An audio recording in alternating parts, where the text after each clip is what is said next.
예, 반갑습니다. 저 진행을 맡은 홍기빈입니다. 제가 이 책을 번역했다는 그 이유로 그냥 이렇게 흘러오게 된 것 같은데요. 중요한 거는 이제 이 책을 쓰신 분하고 케이트 레이버스 저자하고 그다음에 오늘 여기 함께 하신 분들 이분들이 정말 의미가 있는 것 같아요. 케이트 레이버스 이 저자는 이 책을 써가지고 굉장히 유명해지고 이 책은 많은 명성을 얻었습니다. 그런데 저자인 그분이 그 명성과 어떤 인기라든가 이런 거를 그 딜이라고 하는 지구적인 네트워크를 만들어서 이 책에 담겨 있는 아이디어를 실현할 수 있도록 지역에 있는 개인들, 단체들, 연구자들 또 지자체들 이렇게 함께 할 수 있는 그런 오픈 소스의 어떤 툴들을 개발하는 플랫폼을 만든 거고요. 오늘 있는 이 글로벌 도너테이 이 행사도 지금 전 지구적으로 그 딜에 가입되어 있는 많은 단체들과 많은 모임들이 지금 함께하고 있는 행사입니다. 그래서 뭐 비유를 들자면은 그 책이라고 하는 거는 아이디어가 담겨 있는 거고 그냥 민들레 홀씨 같은 게 돌아다니는 건데 땅에 붙어가지고 그 뿌리가 내려지고 민들레가 자라게 하는 거는 그건 지역 사람들의 몫이겠죠. 그 부분에서 이제 느티나무 도서관에서 굉장히 중요한 역할을 해주신 것 같아요. 오늘 이런 자리를 만드시고 또 여기에 이렇게 기꺼이 응해가지고 많은 연구자분들 또 정책에 계신 분들 와가지고 오늘 굉장히 의미 있는 토론을 하게 될 것 같습니다. 그래서 그런지 오늘 소중한 얘기를 해주셔야 될 분들이 많아갖고 시간이 굉장히 빡빡합니다. 그래서 저의 그 중요한 역할은 그 순탄하게 무리 없이 빨리 진행될 수 있도록 하는 거라서 이제부터 말을 아끼고 그 많은 내용은 저 발표하실 분들에게 넘기도록 하겠습니다. 그래서 오늘 먼저 발표가 있겠습니다. 그래서 그 도넛 경제학이라고에 실려 있는 아이디어를 우리가 지역에서 실현할 수 있으려면 그럼 어떤 방법론을 쓰고 어떻게 이거를 발전시킬 수 있을까에 대해서 지금 두 팀의 발표를 듣겠는데요. 첫 번째 팀은요. 고려대학교 행정학과의 김선혁 교수님하고 아주대 사회과학연구소의 이경민 박사님이 먼저 발표를 해주실 겁니다. 그 다음에는 경기연구원에서 오신 이영웅 박사님이 발표를 해주시겠습니다. 자, 그러면은 먼저 김선혁 교수님, 이경민 박사님 발표를 해주십시오. 네, 소개받은 고려대학교 김선익입니다. 오늘 굉장히 특별한 자리에 제가 초대받게 돼서 감사하게 생각하고요. 이 자리가 특별한 이유는 제가 뭐 발표를 많이 해봤지만 대체로 이제 그 공부하는 사람들, 학자들 앞에서 발표를 많이 해봤지 이렇게 말하자면은 깨어있는 시민들, 우리가 보통 백면서생이 깨어있는 시민들 추상적으로만 생각하기 쉬운데 이렇게 직접 만나 뵙고 이렇게 여러분들 앞에서 발표할 수 있는 좋은 기회를 얻게 돼서 감사하고요.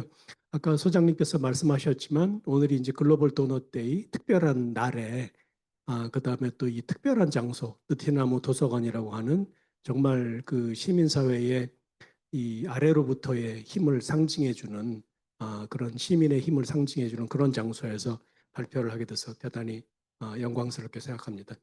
제가 오늘 그 할 역할은 도넛 경제학을 뭐 소개하고 그 필요성에 대해서 말씀드리는 건데 대부분 여기에 계신 분들이 우리 홍기빈 소장님께서 번역하신 책을 읽으셨을 수도 있고요. 또 심지어 저하고 이제 이경민 박사가 저를 이제 도넛 경제학에 소개시켜준 우리 이경민 박사가 같이 쓴 논문을 읽으셨다고 들었어요. 그래서 뭐 긴 설명이 필요할 것 같지는 않고요. 지금 뭐 도넛 경제학을 알고 모르고가 관건이 아니고 그걸 어떻게 이제 정책과 결합해서 실질적인 변화를 일으킬 수 있는지, 그다음에 우리 사회나 시대의 변화를 추동할 수 있는지가 중요한 부분이기 때문에 그 도넛 경제학에 대한 소개는 간단하게 하고요. 대체적으로 필요성이라든지 간단한 소개하고 그다음에 뒷부분에서 그것이 구체적으로 어떻게 이제 정책에 실현될 수 있는지에 대해서 우리 이경민 박사가 좀 설명하도록 하겠습니다. 그 필요성에 대해서는 우리 그 정치를 보면은요, 정치나 사회 역사를 보면은 여기 슬라이드가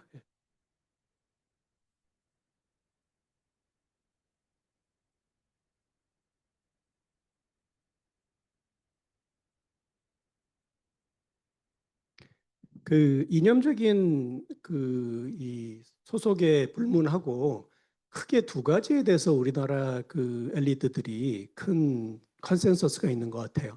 하나는 이제 국가의 역할 내지는 국가의 역량, 국가가 많은 것을 할 수 있다는 기대, 그다음에 그 힘에 대한 믿음이 있는 것 같고요.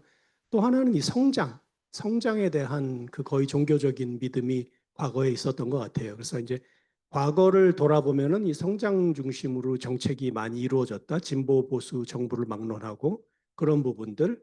그다음에 왜 이 성장 중심 담론이 문제가 있고 방향을 선회할 필요가 있는가? 그리고 그 방향을 선회한다고 할 때 도넛 경제학이 어떻게 그 방향 새로운 방향의 설정과 관련해서 중요한 아이디어를 줄 수 있는지 그런 부분 중심으로 말씀을 드리겠습니다. 우리 성장 우선주의 정책의 그 결과는 물론 우리가 기적적인 압축적인 근대화를 이룬 거는 긍정적인 부분이지만 또 이제 부정적인 부분도 많잖아요. 뭐 제가 수업 때마다 학생들한테 특히 이제 외국 학생들한테 한국에 대해서 얘기하면서 크게 놀라운 그 두 통계를 말하는데 그게 자살률이 굉장히 높은 거, 특별히 10대하고 노년층에서 높은 거. 노년층은 이제 빈곤하고 연결이 되고 있잖아요.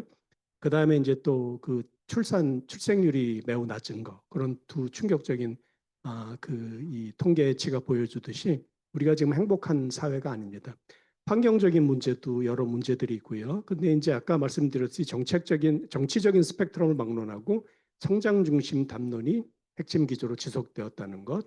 거기에 이제 도넛 경제학은 굉장히 직관적으로 이해하기 쉬운 내용으로 우리에게 새로운 대안을 제시해주고 있다는 것입니다. 그 역사적으로 본다면은 1960년대, 70년대 발전 국가가 주도하던 그 수출 집약적인 그런 근대화가 되겠죠. 산업화. 그때도 마찬가지고 그다음에 8, 90년대, 2000년대 초반 그 이후에도 민주화 이후 그다음 IMF 위기 이후를 계속 보더라도 우리 정부들을 관통하는 중요한 그 핵심적인 일종의 국정 철학이 있는데요. 그거는 성장입니다. 때로는 이 정권 초기에는 약간 좀 성장 담론이 아닌 다른 담론을 내세우는 것 같다 가도 결국에는 뭐 2년만 지나면 2년 정도만 지나면 다시 또 성장, 그다음에 글로벌 경쟁력, 그다음에 여전히 대기업 중심으로 정책이 이루어졌다는 것은 부인할 수 없는 것 같습니다. 그래서 이제 담론 전환이 필요한데 이 새로운 정책 담론으로서 저희들이 제시하고자 하는 것은 그다음 오늘 우리가 모인 이유는 도넛 경제학이라는 것을 이제 우리가 집중하고 있는 것이죠. 도넛 경제학을 보면은 그 지금 뒤에도 말씀드리겠지만 이게 성장이라는 것에 그 규범적인 지금 어떤 토론이나 논쟁을 하자는 것이 아니고 지금 이제 생태적인 한계가 바깥에 이제 외연적인 그 틀로서 외연적인 한계로서 존재하고 그게 이제 9개의 영역이 있는데 그걸 이제 생태적인 한계라고 부르고 있고요. 안쪽에는 또 이제 사회적 기초라고 꼭 충족되어야 될 한 사회가 꼭 충족되어야 될 인구의 모든 구성원들이 충족되어야 될 그런 기초적인 그 충족되어야 될 필요가 있는데 그걸 이제 12개로 이제 내세운 거죠. 근데 이제 인류가 살아야 될 안전하고 이 정의로운 공간이라는 것이 생태적 한계와 사회적 기초 사이에 그 지금 여기에 그림에 연한 녹색으로 표시된 초록색으로 표시된 그 공간이라는 것입니다. 그래서 지금 이것을 넘어선 그 생태적인 한계를 넘어선 과잉적인 성장도 곤란하고 사회적 기초를 충족시키지 못하는 그것의 부족을 해결하지 못하는 그런 이 성장의 부족도 문제라는 것이죠. 뭐 아까 이미 소장님께서 말씀하셨지만 이게 이제 케이트 레이워스가 처음 제안한 것이고요. 사회적으로 정의롭고 생태적으로 안전한 도넛 모양의 공간에 머무는 것이 중요하기 때문에 도넛 경제학이라는 말을 붙인 것이고요. 여기 뒤에 두 번째 이제 보시면은 기존의 개발은 약간은 프로스페리티를 이제 꿈꾸는 것인데 그 번영이라고 하는 거는 굉장히 이제 이 외부적인 외시 그러니까 외부에 이제 현시적으로 나타내는 그런 것이고 또 소위 객관적인 것이고 물질적인 것인데 그거에 비해서 이제 도넛 경제학이 강조하는 번성이라는 것은 약간은 내면적이기도 하고 질적이고 또한 이제 주관적인 부분이 이제 행복감하고 관련되는 것이고 또 지속 가능성과도 밀접하게 관련되는 그런 식의 번영의 개념이라고 할 수 있겠습니다. 이 성장주의의 약간 좀 이론적인 얘기가 되긴 하겠습니다만 그 성장과 관련된 주요 대안 담론들을 살펴보면은 그 성장 불가지론 지금 이제 도넛 경제학에 속하는 것은 여기 마지막 네모에 속하는 성장 불가지론에 속하는데 요거는 이제 성장이 뭐 바람직하냐 안 바람직하냐 아니면 성장이 목적이냐 수단이냐 하는 다른 담론의 그 이 초점하고는 좀 달리 성장에 대한 판단을 유보하고 그 체제 논쟁이나 어떤 실질 그런 논쟁이나 이념 논쟁으로 흐르기보다는 구체적인 성과 중심, 상당히 실사구시적인 어떻게 이제 정책 속에 우리 이 생태적인 관심, 그 다음에 이제 기초적인 기초 수요, 기초 필요를 충족시키는 그런 것을 반영해서 새로운 정책 담론을 형성할 수 있느냐에 초점을 맞추고 있습니다. 그래서 그런 면에서 실천적인 접근법이고 성장 중심의 패러다임을 극복하는 패러다임이고 통합적인 관점. 통합적인 관점이 또 중요한 거는 이게 현대 그러니까 이 최근에 행정학적인 그 경향들 있잖아요. 그러니까 그 거버넌스적인 경향, 특별히 이제 시민사회, 정부, 그다음에 기업 이 시장 부문 이 모두 협업을 해서 협업적인 거버넌스를 통해서 문제를 해결해야 된다는 그런 문제 의식하고 맞아 떨어지면서 보통 이제 대안적인 담론이 나왔을 적에는 그것이 이제 좀 황당한 느낌을 주는 거기 때문에 이 호소력을 가지기가 힘든데 이거는 뭐 지금 현재 그 지배적인 행정학적인 담론하고도 굉장히 맞아떨어지고 현실감을 가진 그런 담론이라고 볼 수 있습니다. 글로벌적으로 보면은 세계 지금 90개 이상의 도시에서 도넛 경제학을 탐색하고 있고요. 공식 정책으로 채택한 정부들도 한 지방 정부가 30개 이상, 그다음에 지금 좀 전에 말씀드렸듯이 협력적 거버넌스를 구현할 수 있는 좋은 방식으로 소개되고 있습니다.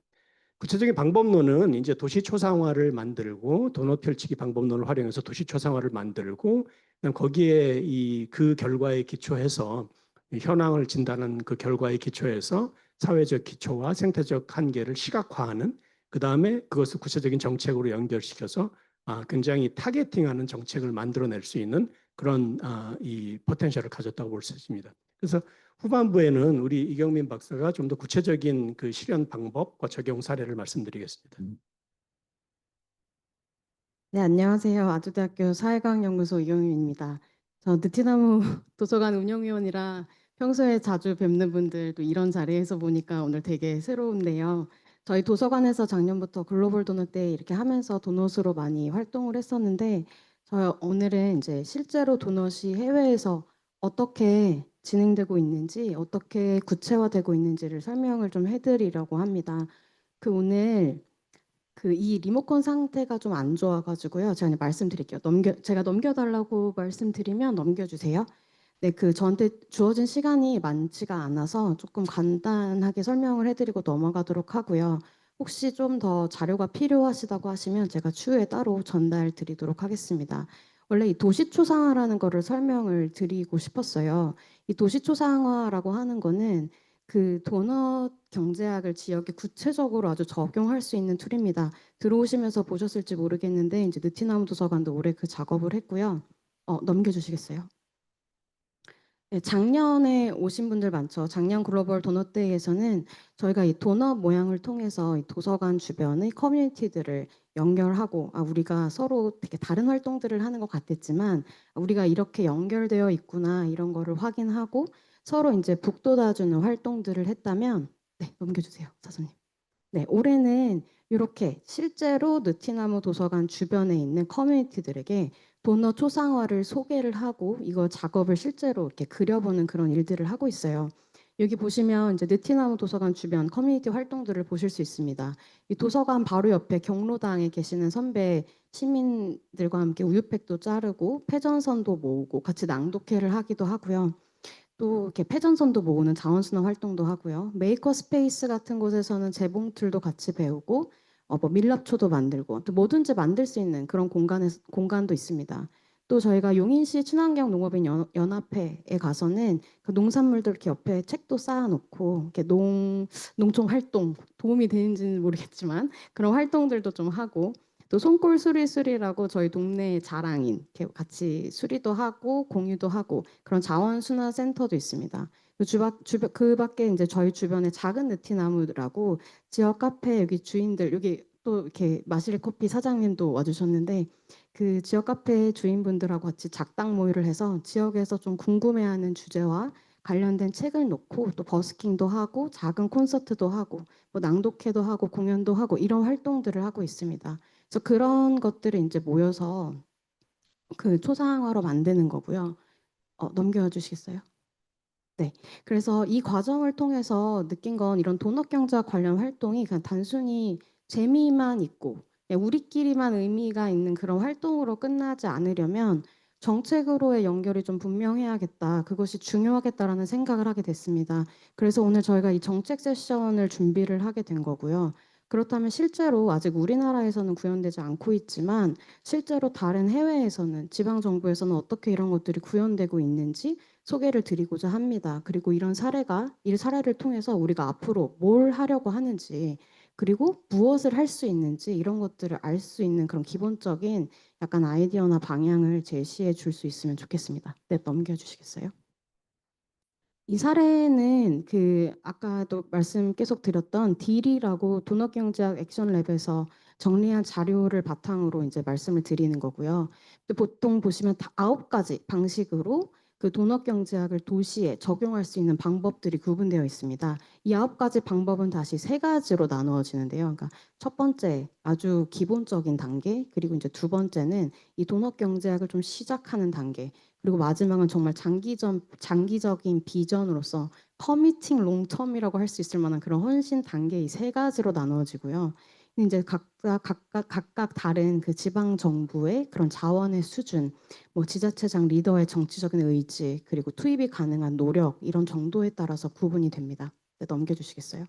먼저 첫 번째를 보겠습니다. 이제 대화를 시작하고 내부 학습을 촉진한다라고 되어 있는데요. 그러니까 도넛 경제학이 지방 정부에서 시작되는 그 과정은 다양할 수 있지만 지자체장이나 시장이 의지로 그냥 시작을 할 수도 있고요. 혹은 소수의 공무원들이나 되게 열정이 넘치는 그런 실무자들이 아이디어를 가지고 와서 조직 내 확산을 하고 영감을 주고 변화를 만들어 가기도 합니다. 그래서 이 딜에는 사용할 수 있는 되게 다양한 자원들이 있어요. 이 자료들을 마음껏 사용을 하실 수 있고 그래서 이제 그거를 이렇게 활용을 할 수 있고 몇 가지 사례를 말씀드리면 독일 바트나움하임이라는 곳이 있어요. 여기 사진에 나와 있는데 여기는 이제 혁신, 지속 가능성, 기후 위기 관련된 팀들이 이 도넛 대화를 시작을 했습니다.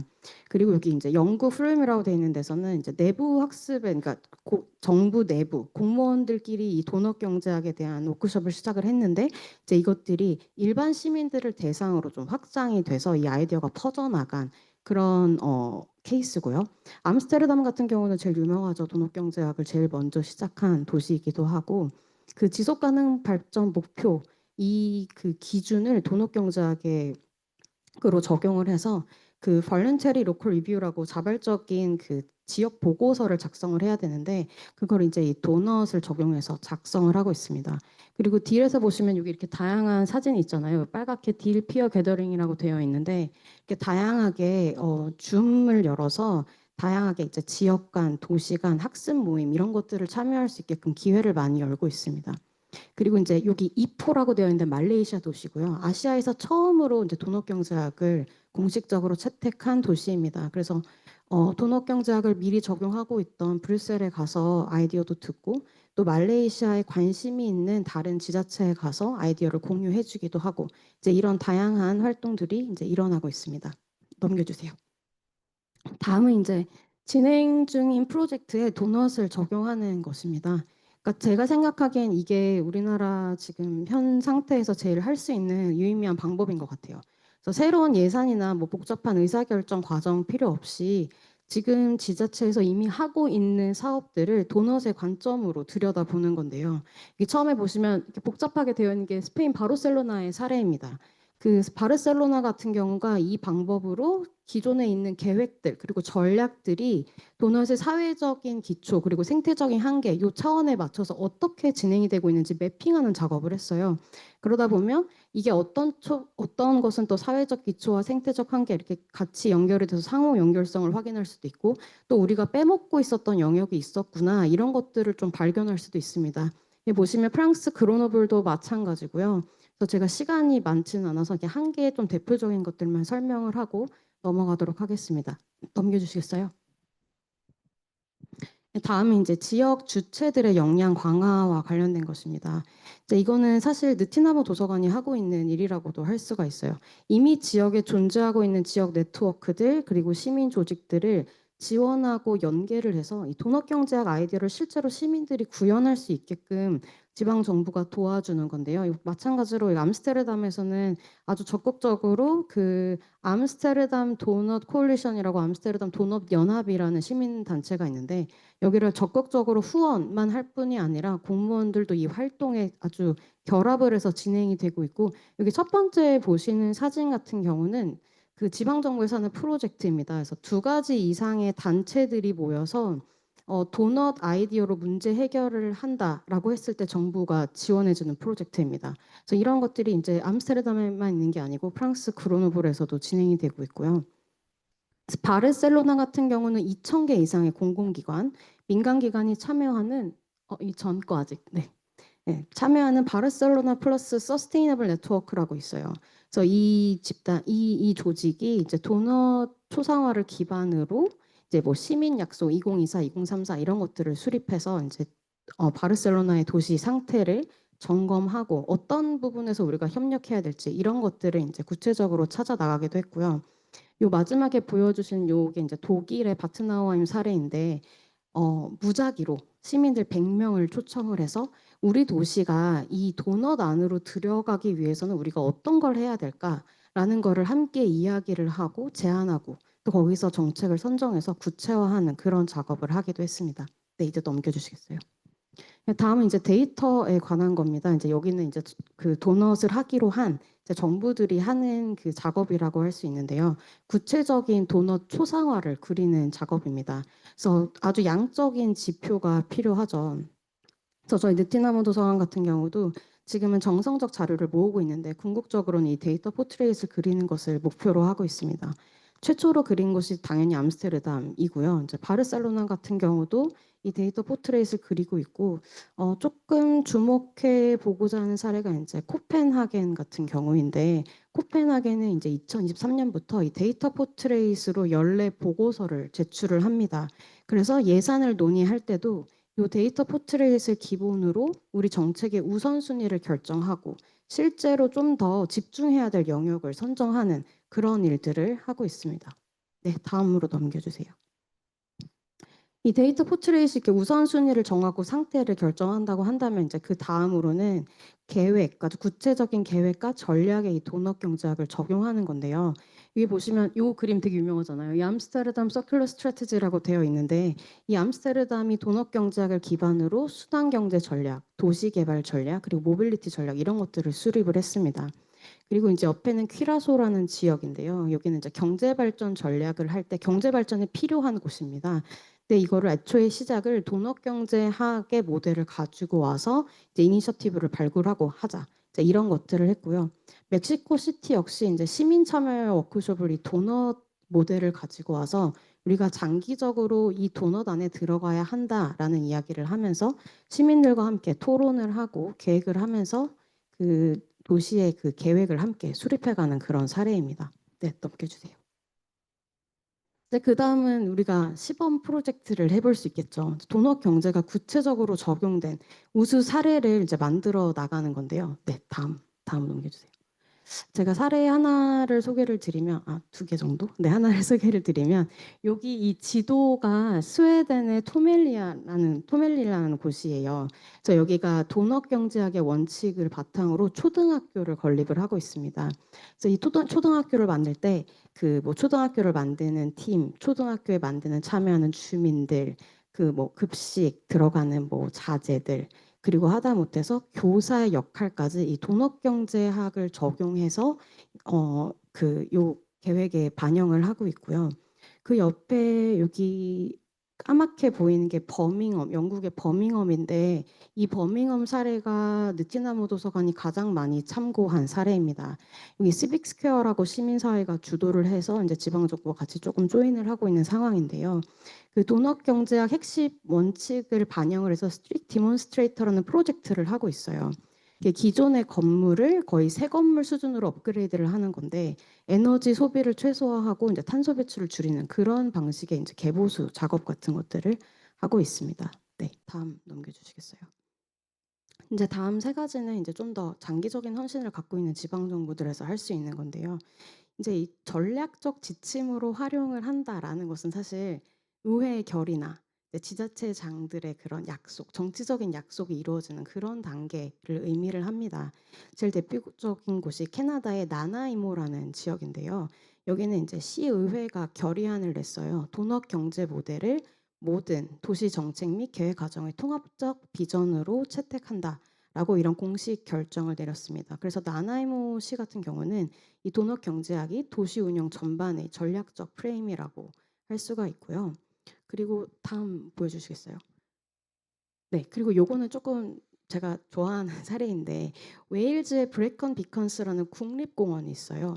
그래서 국립공원을 관리를 할 때 그 관리의 기준을 또 도넛 경제학으로 가져왔습니다. 그래서 파크 도넛이라는 걸 만들어서 이 그 공원을 관리하는 지침에 이제 도넛 경제학의 원칙을 적용한 거고요. 그리고 계속 나오는 그 프랑스 그로노블 같은 경우도 그 그로노블 2040 접근법이라는 거를 가져와서 도넛 경제학을 통해서 그 도시의 전반적인 것들을 진단하는 그런 도구로 사용하고 있습니다. 다음 넘겨주세요. 그래서 다음은 이제 성과 평가를 도넛으로 하는 겁니다. 이것도 제가 조금 재밌어하는 사례인데 이건 이제 영국 코널의 사례입니다. 이게 보시면 이름이 Decision Making Wheel이라고 되어 있어요. 그래서 요거를 의사 결정 휠이라고 하는데 그래서 Corner Development and Decision Wheel에서 CDDW라고 합니다. 그래서 이제 그 의회에 내각급 의사 결정할 때 사용을 하고요. 그래서 제한된 정책이나 결정이 이 사회적인 측면, 생태적인 측면에서 미칠 긍정적인, 부정적인 영향을 시각적으로 보여주는 시스템입니다. 우리나라 같은 경우는 보통 BC 분석을 하는데 이제 코널에서는 요 휠을 통해서 결정을 한다고 할 수가 있죠. 그래서 좀 추가적인 논의가 필요하거나 보완해야 되거나 혹은 철회해야 될 사안들을 요 시각적으로 이제 확인을 할 수 있고요. 그 오른쪽에 파란색은 이제 프랑스의 발랑스 로망 지역인데 여기도 도넛 기반 프로젝트 평가 도구를 개발을 해서 그 5개년 그 시정 계획에 포함되어 있는 모든 프로젝트들을 이 도넛의 관점에서 평가를 했습니다. 그래서 이런 식으로 이제 구체적으로 이제 도넛을 적용하는 방법이 있고요. 네, 넘겨주시겠어요? 예, 마지막은 이제 도시의 전반적인 전환에 관한 내용입니다. 여기는 사실은 이제 기존에 아까 김선혁 교수님께서 말씀해 주신 것처럼 성장 중심의 담론, 성장 중심 담론으로 인한 우리나라의 그 경론 의존성들, 과거로부터 이어진 운영 패턴들, 이런 장애 때문에 근본적인 전환이 되지 못하는 이런 문제들을 우리가 어떻게 바꿔야 할지, 그러니까 우리가 추구해야 되는 궁극적인 목적이라고 할 수가 있습니다. 이런 것들은 사실 이렇게 이루어지기 어렵지만 어쨌든 저희가 추구해야 될 목표라고 생각을 하고요.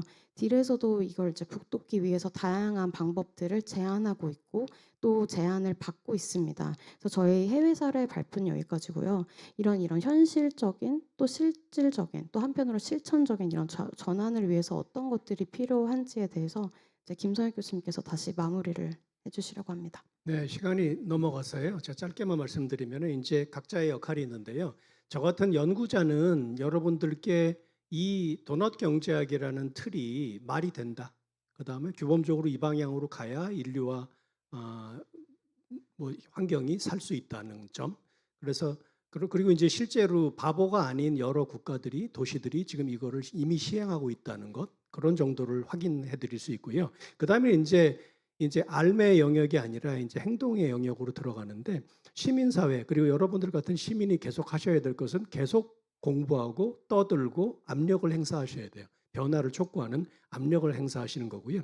지방 정부는 구체적인 정책이나 조례나 그런 것으로 예컨대 뭐 참여 예산제도 그렇고 청년 관련 정책들도 그렇고 다 조례가 뭐 우리나라처럼 또 빨리 확산되는 그런 정책 확산이 이루어지는 나라가 없어요. 그래서 그런 점에서 이 도덕 경제학적인 관점도 그런 점에서 지방 정부가 할 일이 많다는 부분들, 또 이제 특별히 지방의 현실을 도시 초상화로 구현해서 좀 시각화하는 부분들, 중앙 정부는 이런 지방 정부의 재빠른 실험들, 적극적인 실험들, 이 뭐 저기 실패를 무릅쓰고 하는 것이니까 그런 실험 정신이 가능할 수 있는 환경을 만들어 주는 것. 그다음에 이제 성공하던 사례든 실패하던 사례든 그 사례들을 좀 패키지화해서 국내적이든 아니면 국외로든 모델로서 이제 좀 알리는 그런 작업을 해야 될 것 같아요.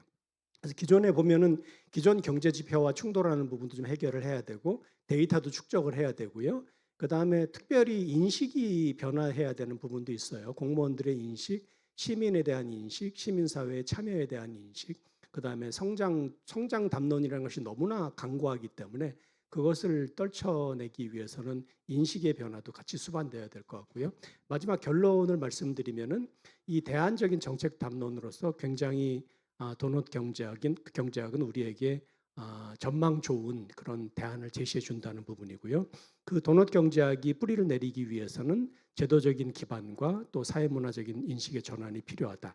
각자의 역할이 있다는 부분들, 그 다음에 바로 지금이 대전환을 시작할 때라서 기존 성장 담론에 갇혀 있지 말고 그것에서 어떻게 벗어나서 새로운 변화의 방향을 찾을 수 있을지 모색할 수 있는 가장 좋은 시기는 바로 지금이다라는 말씀을 드리면서 발제를 마치겠습니다. 감사합니다.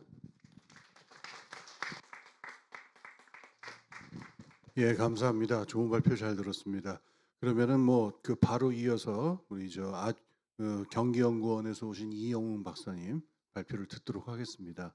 예. 어, 어. 잠깐 준비 중이라는데, 예. 제가 부산 사람이거든요. 말을 하다가 빨라지면 나옵니다. 그래서 조금 양해를 부탁드립니다. 그냥 세팅 하시는 동안 천천히 얘기하시면 돼요. 왜냐하면 저는 머릿속에 다 있으니까 하면 됩니다. 저는 뭐 처음부터 이런 도넛 경제학을 했던 건 아니고 제가 이제 속해 있는 기관에서 사회적 가치 관련된 과제를 하면서 또 이런 부분들이 사회적 가치란 게 좋은 건 알겠는데 대체 그게 뭘까?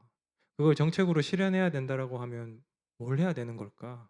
다들 뭘 했길래 하고 나서 이게 잘 됐니 못 됐니 그렇게 싸우는 걸까? 에 대해서 계속해서 좀 고민을 해 왔었습니다. 왜냐하면 제 과제가 잘 마무리되려면 경기도가 사회적 가치를 어떻게 증진해야 하는가에 대해서 답을 드려야 되거든요. 자, 그래서 네, 계속 하겠습니다. 그래서 아마 뭐 자료를 보고 계신 분도 계실 것 같아서요. 그래서 사회적 가치라는 것 자체가 굉장히 좋지만 저마다 정확하게 말하면 백과쟁명식으로 이해가 되고 있는 부분들에 대해서 한번 짚어보고 그다음에 이걸 실현하기 위해서 우리가 시도한 그간의 노력들이 얼마나 우리가 그렇게 되었으면 좋겠는가 하는 부분하고 차이가 있는가를 한번 살펴보고 그런 상태에서 우리가 도넛이라는 모델을 가지고 한번 해볼 때 어떤 잠재력이 있을까? 그리고 이 도넛 모델이 우리 도가 조례를 통해서 규정해 놓은 사회적 가치 중에 민주적 참여라는 가치를 나머지 다른 가치들과 연계를 하는데 그래서 이 가치를 재설계하는데 우리 도넛 모델이 사용될 수 있다. 그리고 아직은 연구가 한 75% 정도 완료됐기 때문에 나머지 25%를 채워가면서 관심 있으신 분들은 제 나중에 보고서를 참고하실 때 대략 이러한 것들을 보실 수 있을 것이다 하는 부분들에 대해서 설명을 드리도록 하겠습니다. 넘겨주세요. 자, 그래서 한번 잘 뜯어보면 주관적인 것도 들어가고 평가도 들어가고 나 말고 다른 누군가가 평가하는 것도 있습니다. 그렇기 때문에 백과쟁명식이 되죠. 자, 그러면 사회적 가치에 대해서 우린 이런 질문들을 해야 돼요. 필요한가? 실현할 수 있나? 실현했다면 그걸 어떻게 파악하고 뭐 식별, 더 나아가서 측정할 수 있는가?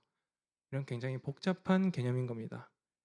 놀랍게도 우리가 성장 담론들이 우리 인생을 굉장히 힘들게 만들고 있다는 얘기를 하지만 사회적 가치 태동이 된 곳이 경제학입니다.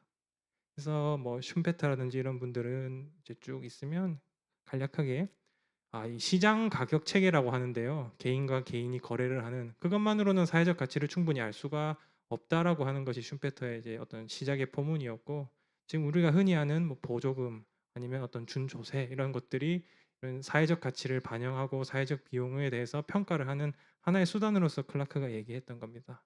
그리고 앞에 발제해 주신 분들께서 말씀하셨던 어떤 사회적인 기초의 근원이 되는 것이 또 윌리엄 카프가 얘기했던 웰페어 미니마라고 하는 복지 최저선, 이런 부분들이 사회적 가치라는 개념이 지금 우리 앞에 있게 된 큰 여정이라고 볼 수 있습니다. 자, 하지만 우리가 이런 것들을 얘기할 때 흔히들 헷갈려요. 뭐 다들 들어보셨죠? 돈 줬으니까 됐지. 송금해 줬으니까 됐지. 뭐 물건 갖다 줬으니까 됐지. 이게 전통적인 복지 담론입니다. 무언가를 주면 그걸로 그 사람이 바로 나아질 거라고 믿는 겁니다. 하지만은 아마티아 시엔이라는 분의 역량 접근법에서는 그렇지가 않습니다. 무언가를 똑같이 주더라도 그 사람이 그것을 어떤 진정한 내 선택권을 넓히는 자유로 바꾸는 데는 여러 가지 차이가 있을 수 있다. 그걸 컨버전 팩터라고 부르는데, 이런 부분들에 대해서 정확하게 고려가 돼야 사회적 가치를 실현하는 대안이 될 수 있다라고 말씀을 하셨어요. 그래서 우리는 지금부터 어떤 정책들을 볼 때 뭘 줬는가, 뭘 가졌는가가 아니라, 그래서 그걸 해서 우리 선택권이 어떻게 늘어났는가, 뭘 더 할 수 있게 됐는가로 봐야 된다라는 겁니다. 그리고 이 관점이 우리에게 있어서 가장 주는 중요한 점은 어차피 나아질 게 없으니까 지금 아주 약간의 뭔가를 받은 걸로 만족해야겠다는 적응적 선호에 대해서 우리가 경각심을 가질 수 있다라는 부분이에요. 자, 그래서 이제 시안이 이렇게 발표를 한 이후에 여러 가지 논쟁들이 있었는데 우리는 오늘 목록 논쟁만 조금 보도록 하겠습니다. 이건 사회적 가치를 누가 어떻게 결정하는가에 대한 이야기예요. 사회적 가치, 사회가 추구해야 될 가치를 목록으로 특정할 수 있나에 대해서 누스바움은 가능하다인 거고, 쟤는 그것이 불가능한 건 아니지만 그 어떤 목록을 확정하는 것보다 그 목록을 확정하기 위한 과정, 그다음에 그 과정 속에서 논의되고 있는 그 지역, 그 사회의 특수성이 중요할 수 있다. 그리고 그런 부분들이 생략될 경우에는 그렇게 정해진 것들이 굉장히 온정주의적이고 엘리트주의적인 그런 형태의 개입으로 이제 변질될 수 있다라는 점을 주의를 하라고 그랬습니다. 자, 이제는 우리가 처해 있는 간극을 얘기를 할 건데요. 지금 현재 한국에서는 사회적 가치와 관련된 정식 법제는 없습니다. 하지만 19대 국회에서 제시된 법안에 지금 우리 사회적 가치, 각 지자체들이 하고 있는 조례에 나와 있는 사회적 가치의 원형이 있습니다. 그렇기 때문에 우리는 상태는 조례들은 존재하지만 사회적 가치에 대한 중앙의 법제는 존재하지 않는다. 그래서 우리 도도 사회적 가치 활성화에 대한 기본 조례가 존재하지만 그것에 어떤 더 강한 동의이 될 수 있는 법이 존재하지 않고 있다. 그래서 좌초됐지만 이후에 어떤 법 전개 제도적인 담론에 있어서 시초가 되는 이 최초 의안 19010-886을 보게 되면 굉장히 하향식의 중앙에서 뭔가를 결정해서 일괄로 내리는 형태, 이런 형태로 설계가 되어 있는 것을 알 수 있습니다. 그러면 아까 시엔이 이야기했던 어떤 그런 목록 논쟁과 관련돼서 우리가 지금 살펴봐야 될 부분들이 하나 있다라는 것을 알 수 있죠. 자, 그래서 몇 가지 우려 사항은 이런 것들이 물론 필요한데 과연 이게 그러면 지역에서 우리가 해야 될 때 그냥 우리는 단순히 위에서 이거 하세요라고 하는 거를 하는 건가? 하는 의문들에 대해서 한번 생각을 해보시면 됩니다. 보통 이렇게 말씀드리고 PPT 슬라이드는 어렵게 만드는 게 좋거든요. 자, 그래서 우리나라 사회적 가치 참 많이 얘기되고 영국 얘기들 많이 옵니다. 근데 그렇죠? 항상 악마는 디테일에 있습니다. 이 영국 제도를 따왔다고 하는데 영국의 제도도 놀랍게도 일정 금액 이상의 공공 서비스와 관련된 계약을 발주할 때 계약 담당자가 내가 발주하려고 하는 그 계약과 어떤 사회적 가치가 관련이 있는가, 그리고 이 계약의 규모에 비례했을 때 어느 정도 그것을 달성할 수 있는가를 계약 설정 단계에서부터 추적을 하고 공시를 하고 협의를 하고 모니터링을 하는 그런 형태로서 영국과 유럽의 제도들은 정착을 해왔던 겁니다. 하지만 우리 앞에서 봤던 그런 제도에서는 없었죠. 그게 어떻게 보면 우리가 지금 이 간극을 겪고 있고 우리가 돌아서 돈업 경제학을 만나게 되는 그 이유이기도 합니다. 자, 그래서 굉장히 어떤 연대기 형태로 제시가 되어 있는데 크게 보셔야 될 부분은 이 조달 정책 노트라는 것들이 버전 1, 그다음에 2025년 9월부터 의무로 시작된 PPN 02 이 두 개를 보시면 됩니다. 자, 뭐 그거 보시기 전에 사회적 가치에 대한 어떤 어려움은 영국에서도 다 겪었습니다. 그래서 로드 영 보고서라는 곳에서 이 시행 초기인 이 법이 분명하게 효익이 있다. 하지만 그 부분들에 대해서 평가를 하는 방법, 측정을 하는 방법들에 대해서 굉장히 다양성이 있고 이 부분에 대해서는 발전이 필요하지만 당시 영국 정부가 고려하고 있던 이 어떤 이것을 추진해야 되는 기준 자체를 상향함으로써 적용 대상이 되는 계약의 범위를 줄이는 것에 대해서는 반대한다라는 로드형 보고서가 있었고 이 부분들에서 사회적 가치라는 것이 실체가 없는 것이 아니다라는 것에 대한 근거가 될 수 있죠. 자, 그래서 이제 조달 정책 노트라는 것들을 말씀을 간단하게 드릴 텐데 이 조달 정책 노트라는 것은 영국의 중앙 정부와 그 중앙 정부에 소속되어 있는 기관이 이 노트에 따라서 발주하려고 하는 조건에 해당하는 계약의 내용을 평가하고 그리고 그것을 입찰을 평가할 때 어느 항목에 대해서 어느 정도 가점을 주어야 되느냐. 최종적으로는 최저 하한이 10% 반영이 되어 있다라는 것입니다. 하지만 우리 이런 형태로 이제 한번 표를 정리를 해놨는데요.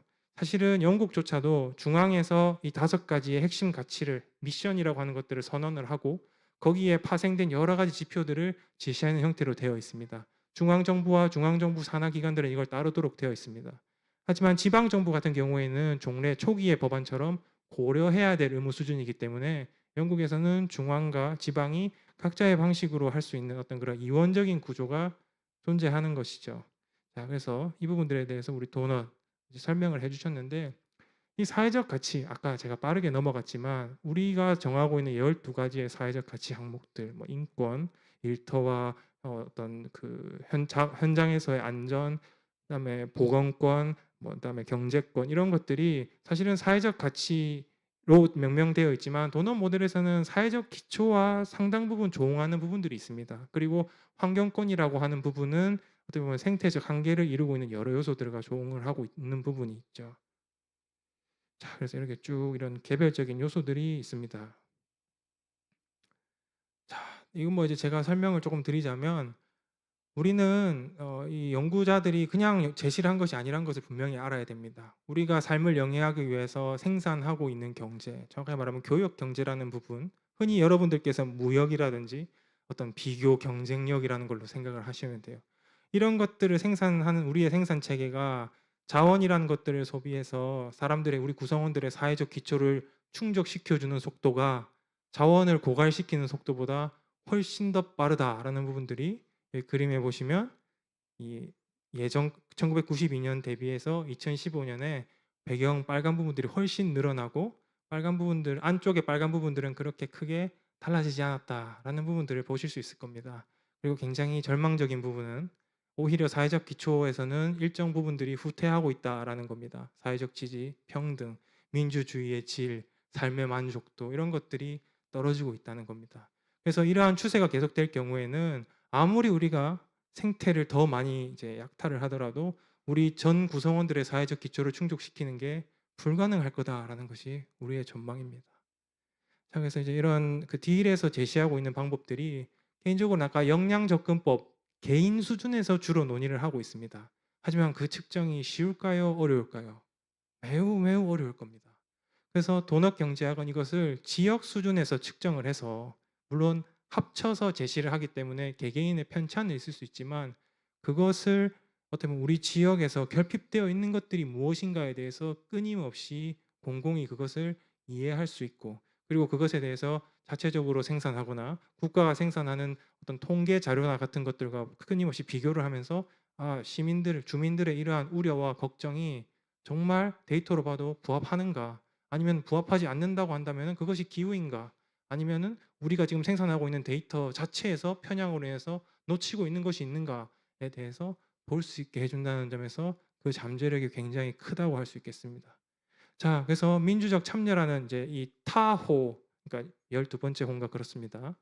그래서 이제 시민적 권리로서 민주적 의사결정과 참여를 실현한다라고 되어 있는데, 자, 그럼 반대로 우리가 이렇게 사회적 가치를 그동안 얘기했는데 여러분들 지역에서 어떤 사회적 가치가 모자라다고 생각하십니까? 라는 질문을 저는 35년 동안 살면서 받아본 적이 없습니다.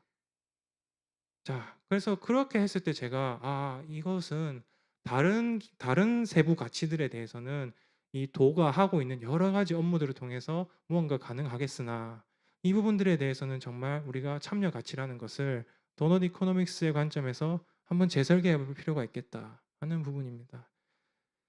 자, 그래서 저 개인적으로는 이제 우리가 선례로 삼았던 사회적 가치와 관련된 계약 기반의 접근을 경기도가 공공 조달 그리고 민간 위탁이라는 강력한 어떤 지역 내의 구매자로서 이런 것들을 발주하고 할 때 분명히 어떤 계약 조건의 일부로서 분명하게 사회적 가치에 대해서 명시를 하고 그것을 입찰하려는 분들도 이것을 내가 가진 역량으로 어떻게 달성할 것인가에 대해서 굉장히 진지하게 고민을 하고 입찰을 하시고 협의를 하셔서 정말로 이 계약들을 통해서 원래는 가장 염가로 이 목적을 달성하려던 것 이외에 부수적으로 어떠한 사회적 가치가 내가 하려고 하는 계약 단위에서 될 수 있는가에 대해서 한번 저는 정책을 제안해 볼까 생각 중입니다. 그래서 하지만 몇 가지 장애물이 있습니다. 공공 조달 부분에서는 이제 크게 지방자치단체에 어떤 그 재량권이 많이 없습니다. 이 지방계약법이라는 것 자체가 굉장히 엄격하고 타이트하기 때문에. 그래서 이 부분들을 지금 국회에서 논의하고 있는 공공조달법 개정을 통해서 조금 이런 부분들을 고려할 수 있도록 지침을 만들어서 내리는 방식이 이 공공조달 사이드 쪽에서의 첫 번째 과제가 될 것이고, 그다음에 민간위탁 부분에서도 개인적으로는 우리 경기도가 시급하게 준비해야 될 사안은 우리가 이 지방계약법을 가지고 있는 행정안전부, 그 다음에 조달 절차들을 만지고 있는 조달청, 혹은 뭐 지금은 없어졌지만 어쨌든 기획재정부의 그 기능을 하게 되는 부서와 우리 도가 자체적으로 사회적 가치를 추진한다라고 하면 우리의 우선순위는 어떤 것들이다라는 부분들에 대해서 분명하게 논의를 해서 중앙에 제출을 하고 그 중앙에서 일정한 어떤 절차를 통해서 우리 대한민국 전체에서 사회적 가치의 리스트는 이렇다라고 내리면서 그것들을 계약 담당자들이 분명하게 아까 영국이나 이런 우리 해외 선례들을 통해서 하는 것처럼 이렇게 올리고 자신감 있게 일들을 해낼 수 있도록 하는 그런 설계들이 되어야 하지 않나 하는 뭐 그런 관점들을 가지고 있습니다. 그래서 뭐 이 부분들은 부록이고요. 이쯤 하도록 하겠습니다. 시간이 넘었는지 모르겠네요. 수고하셨습니다.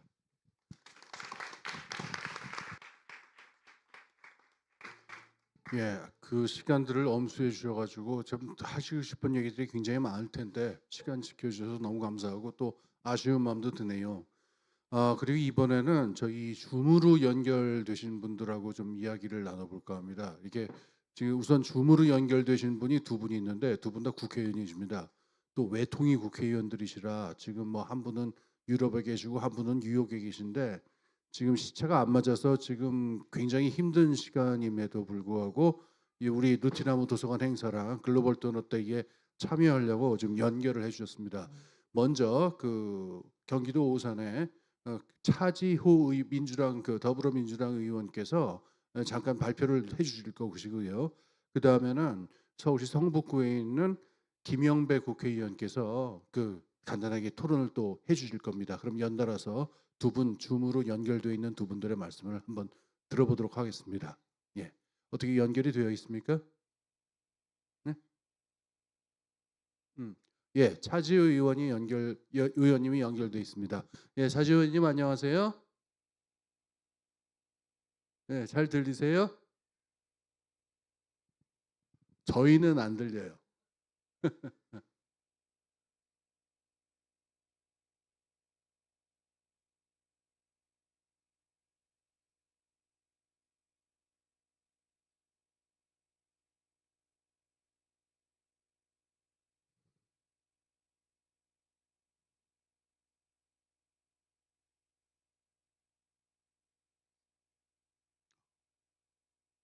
아, 예.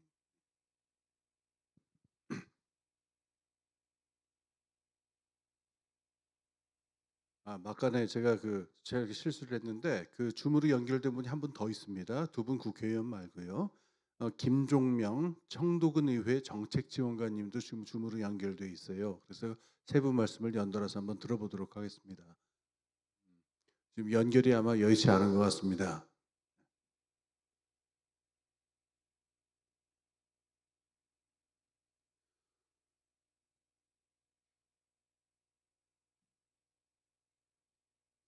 뭐 다 느끼시겠지만 굉장히 바쁘시고 할 일도 많으신 분들인데 이렇게 우리 느티나무 도서관에서 행사를 한다 보니까는 기꺼이 이렇게 연결을 해주시고 그냥 동영상으로 인사만 찍어 보내주셔도 좋습니다. 저희가 뭐 그렇게 말씀을 드리기도 했는데 아예 참여하겠다고 이렇게 열성적으로 해주셔가지고 저희가 그냥 그 세 분 모두 무척 감사한 마음을 좀 가지고 있습니다. 그래서 이번 행사를 계기로 뭔가 이 글로벌 도넛 경제 얘기가 잘 될 것 같습니다. 예.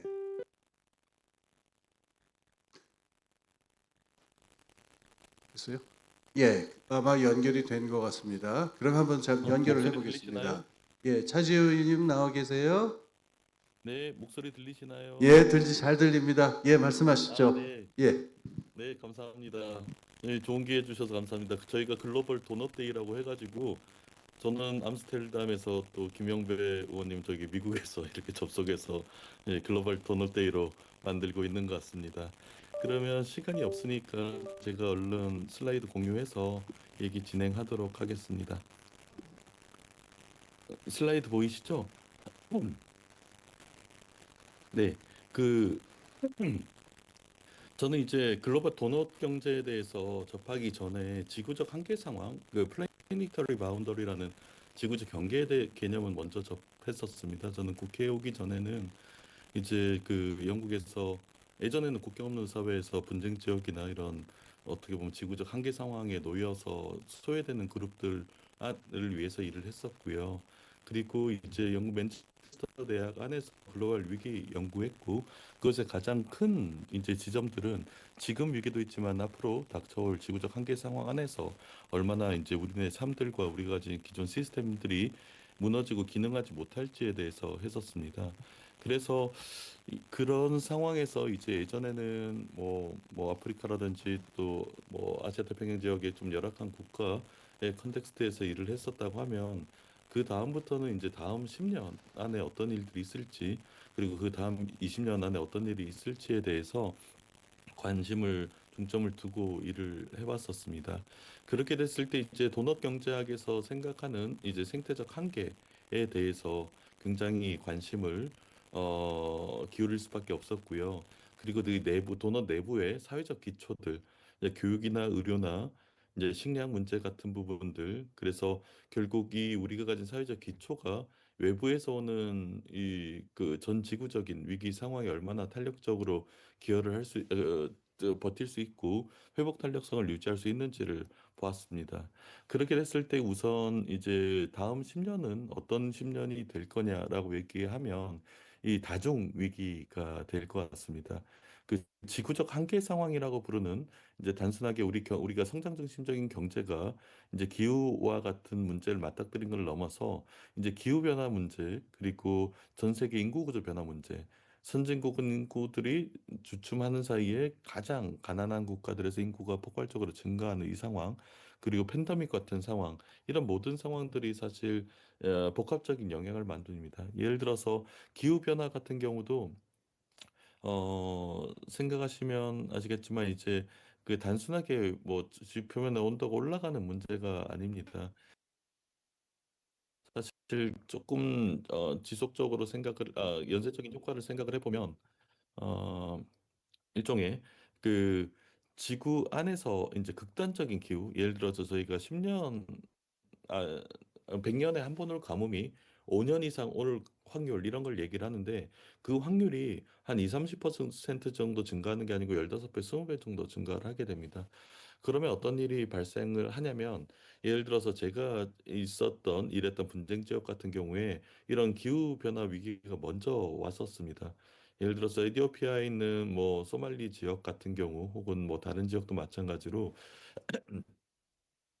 먼저 극단적인 가뭄들이 오기 시작하면 식량 생산량의 변화가 크게 됩니다. 그래서 사실 5년 이상의 가뭄이 지속된다 이러면 그 지역의 농경 시스템이 완전히 이게 그 붕괴돼 버리죠. 그러면 그 사람들은 이제 지역에 살 수 없기 때문에 식량 문제 혹은 경제적 문제 때문에 이주를 하게 되고 이주를 하게 됐을 때 그 지역에 겨우겨우 자리 잡았던 이제 그 정치적 안정들이 깨지면서 분쟁이 일어나게 됩니다. 그랬을 때 이 분쟁들이 지금 이전에는 한 국가의 특정 지역에 왔다고 하면 이 기후변화 시대에는 적어도 여러 국가, 이 중동이나 서아프리카 지역 국가 전반에 퍼지게 될 가능성이 높고 이렇게 됐을 때는 지구의 한국 같은 나라 혹은 유럽 같은 나라의 충격이 기후변화 충격이 직접적으로 오기보다 이런 기후 취약국부터 무너지고 전 세계 경제가 무너지는 형태로 나타나게 됩니다. 그리고 안보 위험도 커지게 되는 거죠. 그랬을 때 이런 식의 기후로 변화로 인한 연쇄적 영향이 그 하나만 오냐라고 하면 사실 기후 변화로 인한 연쇄적 충격들도 100% 온다고 우리 학자들은 얘기를 하고 있고 또 우리 상식적으로 우리가 겪었던 코로나 팬데믹 또한 100% 다시 올 거라고 예상을 하고 있습니다. 근데 뭐 팬데믹 하나도 전 세계가 경제가 휘청거리고 그 수백만의 사람들이 죽게 됐었는데 하나 확실한 건 다음 팬데믹은 이런 극단적인 기후변화 연쇄적 영향과 같이 온다는 것입니다. 그리고 그런 영향들이 예를 들어 글로벌 인구 변화, 저출생 고령화로 경제활동 인구가 굉장히 위축된 한국에 오게 됐을 때 사실 이런 다중위기 우리가 도덕경제학의 생태적 한계라고 부를 수 있고 그 한계에서 오게 된 복합적인 영향들은 사실 그 영향 안에서 지금의 우리가 가진 사회 시스템, 뭐 식량, 그 의료, 교육이 모든 시스템 그리고 소득과 일자리 이런 시스템은 사실상 버티기는 쉽지가 않을 것 같다는 생각들이 듭니다. 그랬을 때 이제 이런 전 지구적 변화 안에서 우리는 그럼 어떻게 대응을 해야 되냐라고 해보면 사실 도덕경제학이 얘기하듯이 우리가 가진 사회경제적 시스템 자체를 조금 더 생태 중심적 그리고 우리 그 플래니터리 바운더리라고 하는 이제 지구적 한계 안에서 이제 구성될 수 있게 변화를 만드는 건데 사실 이 그런 부분들의 한 축은 지금 우리가 이 자리에 모여서 얘기하는 것처럼 풀뿌리 기반의 변화들인 것 같습니다. 그리고 다른 한 축의 변화는 이 지구적 단위에서 이런 생태적 변화들, 기후나 팬데믹과 같은 변화들이 일어날 때 다른 하나의 변화의 축이 뭘까?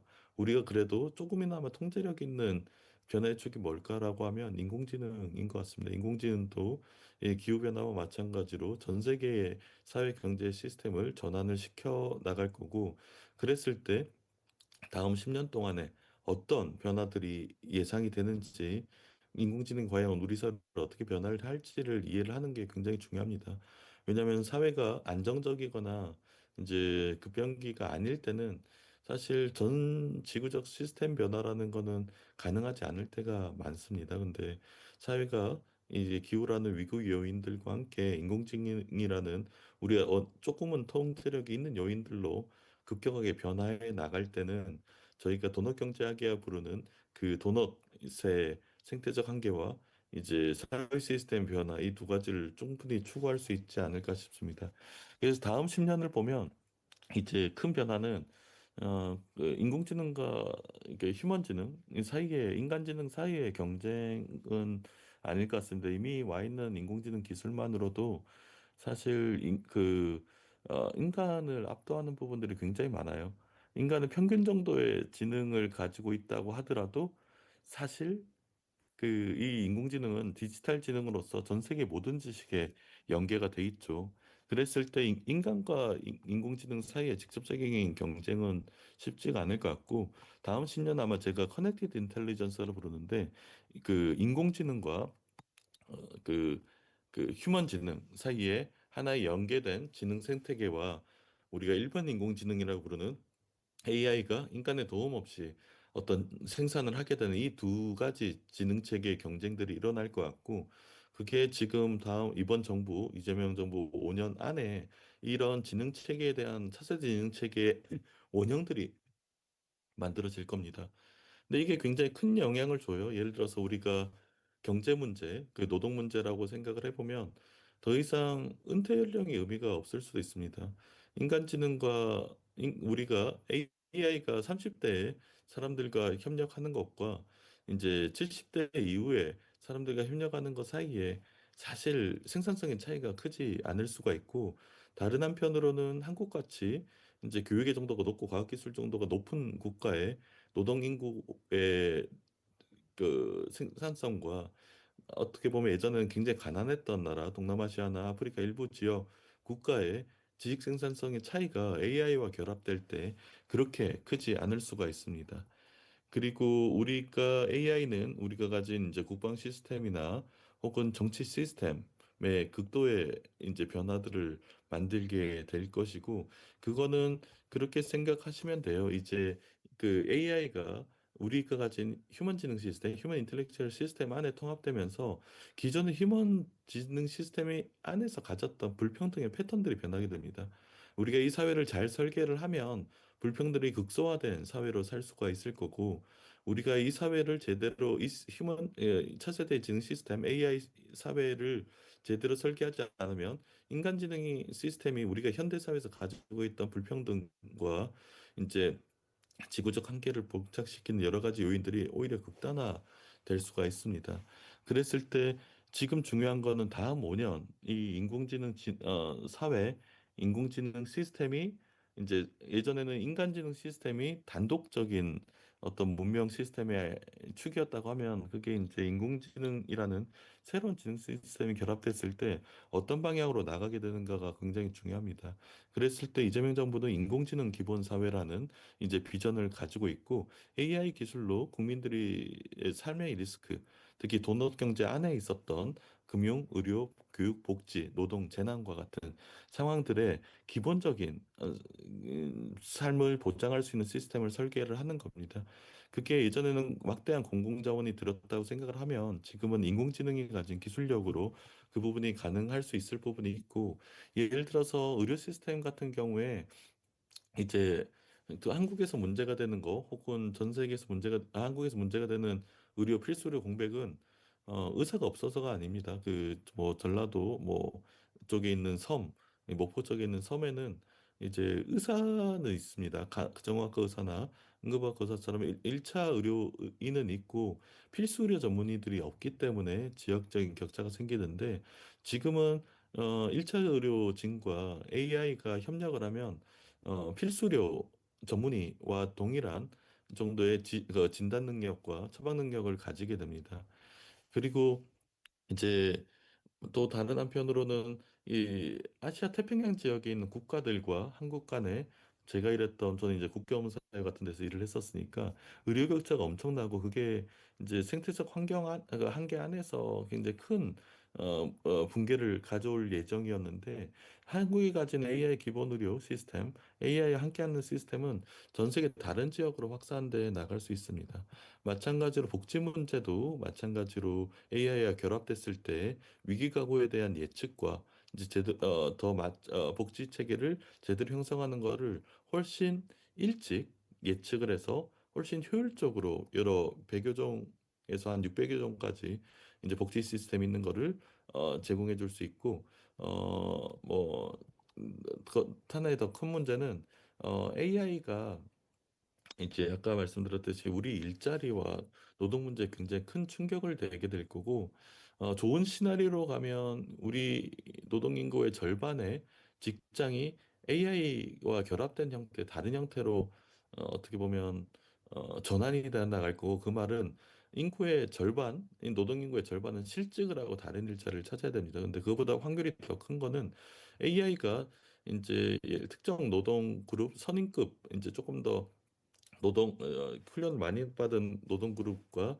연계가 됐을 때 의료 시스템에 대한 의료 시스템에 그 노동 생산성들이 5배에서 한 7배 정도 높아질 거기 때문에 그런 상황 안에서는 사실상 대량의 실직들이 예상이 됩니다. 이게 이번 정부 한 4년 차, 5년 차쯤에 극도로 많아질 가능성이 크고, 그게 이제 청년 실업 문제로 아마 나타나게 될 겁니다. 지금 이미 그 IT 개발자들은 신입들 안 뽑고 있습니다. 이제 40대, 50대 정도의 선임급 IT 개발자가 AI랑 일을 해서 4~5배 정도의 생산성을 만들기 때문에 신입들이 들어갈 자리가 없습니다. 이게 아마도 이 전반으로 넓혀져 나갈 거기 때문에, 그럴 때 우리가 일종의 AI 전환보험, 그러니까 AI로 인해서 직장을 잃거나 다른 직장으로 전환이 돼야 될 때 그런 부분에 대한 보험과 이제 AI 협력형 일자리로 스케일업 할 수 있는 업스킬 패키지를 증정해 주는 형태로 가게 될 거고, AI AI가 이제 교육의 불평등을 사실 해결할 수 있을 가능성이 굉장히 높습니다. 그래서 이제 우리가 대학에서만 이루어졌던 교육이 지금 수많은 도서관과 이제 어떤 차세대 인텔리전스 지식 체계를 구성하는 곳에서 이제 적응형 교육들, 평생 교육 형태로 이제 마이크로 학점 운행이라든지 아니면 나노 디그리 프로그램이라는 이런 형태로 맞춰지면서 계속 사람들이 계속 다른 형태의 이제 직업의 노동 환경에 노출돼 나가는 것을 보조할 수 있어야 된다고 생각합니다. 그리고 기후 변화로 인한 재난 또한 AI로 맞춰 나가야 되고, 그리고 AI가 이제 만들 수 있는 이제 가짜 뉴스나 편향들을 컨트롤할 수 있는 부분들이 굉장히 큽니다. 그래서 결국 인공지능의 도넛 경제학 프레임워크라고 저는 얘기를 했는데요. 지금 AI 역할은 단순하게 우리가 산업 경쟁력 혹은 경제적 이제 산업 경쟁에서 앞서 나가는 것은 너무나 협소한 의미입니다.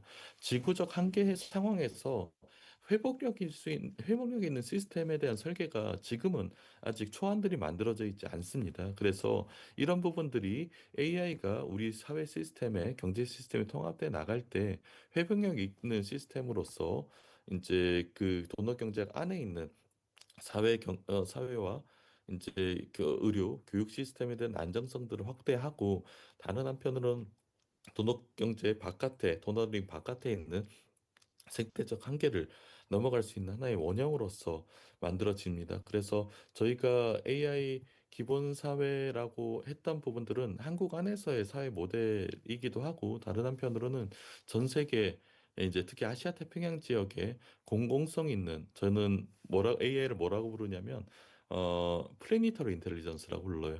이제 일종의 공공 인프라로서 전 세계에 일종의 공공성 있는 지능형 공공지능 체계라고 생각을 하고 그게 우리가 맞닥뜨려져 있는 수많은 이제 도넛 경제를 전환 요인의 하나의 근본적인 인프라가 되지 않을까라는 생각을 합니다.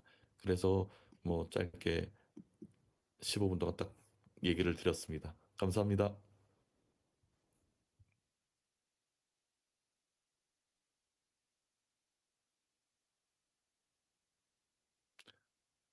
어,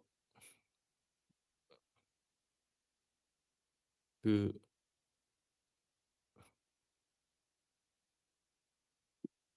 이어를 갖다가 그 짧은 시간에 전달하시느라고 무척 그 애쓰신 흔적이 역력합니다. 거기 저 다른 일로도 바쁘실 텐데 참여해 주셔서 너무나 감사드리고요.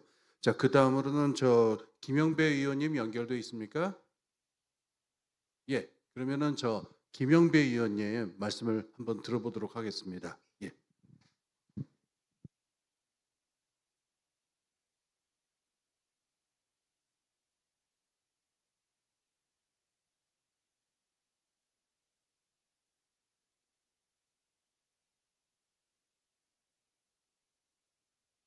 들리시죠? 예, 안녕하세요. 저 김영배입니다. 오래간만에 홍기빈 소장님하고 그다음에 박영숙 관장님하고 이렇게 한 자리 하게 됐는데요. 이게 사실 제가 이제 외교통일위원회에 있다 보니까 이렇게 멀리 뉴욕에 와서 이렇게 온라인으로 함께 하게 됐습니다. 차지호 의원님 말씀 잘 들었고요. 저 김정명 우리 저 주무관님 뭐 어떻게 불러야 될지 모르겠는데 하여튼 예, 반갑습니다. 오늘 사실 제가 내용을 잘 준비를 못했습니다. 이 국정감사 와서 반장으로 와 있다 보니까 뭐 이렇게 내용을 좀 준비를 해서 사실 토론을 했어야 되는데 그렇지 못해서 너무 죄송하다는 말씀을 우선 드립니다. 지금 이제 사회적 가치 그리고 이제 아까 말씀이 있었습니다만 이제 이 도넛 경제학이라고 하는 그런 새로운 이제 지향성과 방향성 그리고 어떤 그리고 그걸 기초로 해서 어, 이제 도구적인 그런 이론의 체계 뭐 이런 것들이 이제 지금 논의가 되고 있는데요. 저는 이제 두 가지를 말씀을 드리고 싶습니다. 이게 이제 제가 지방자치단체장도 해보고 대통령실에 근무도 해보고 또 지금 이제 국회의원을 하고 있는데 우선은 가장 우리가 이제 초점을 맞출 게 뭐냐 봤을 때 우리가 어떤 삶을 어떻게 살아가는 게 가장 좋은 삶일까라고 하는 원초적인 규정, 여기서부터 이제 사실은 출발하는 것 같거든요. 그래서 이제 결국에는 이제 함께 살아가는 그런 이제 사회 나라가 중요하지 않느냐.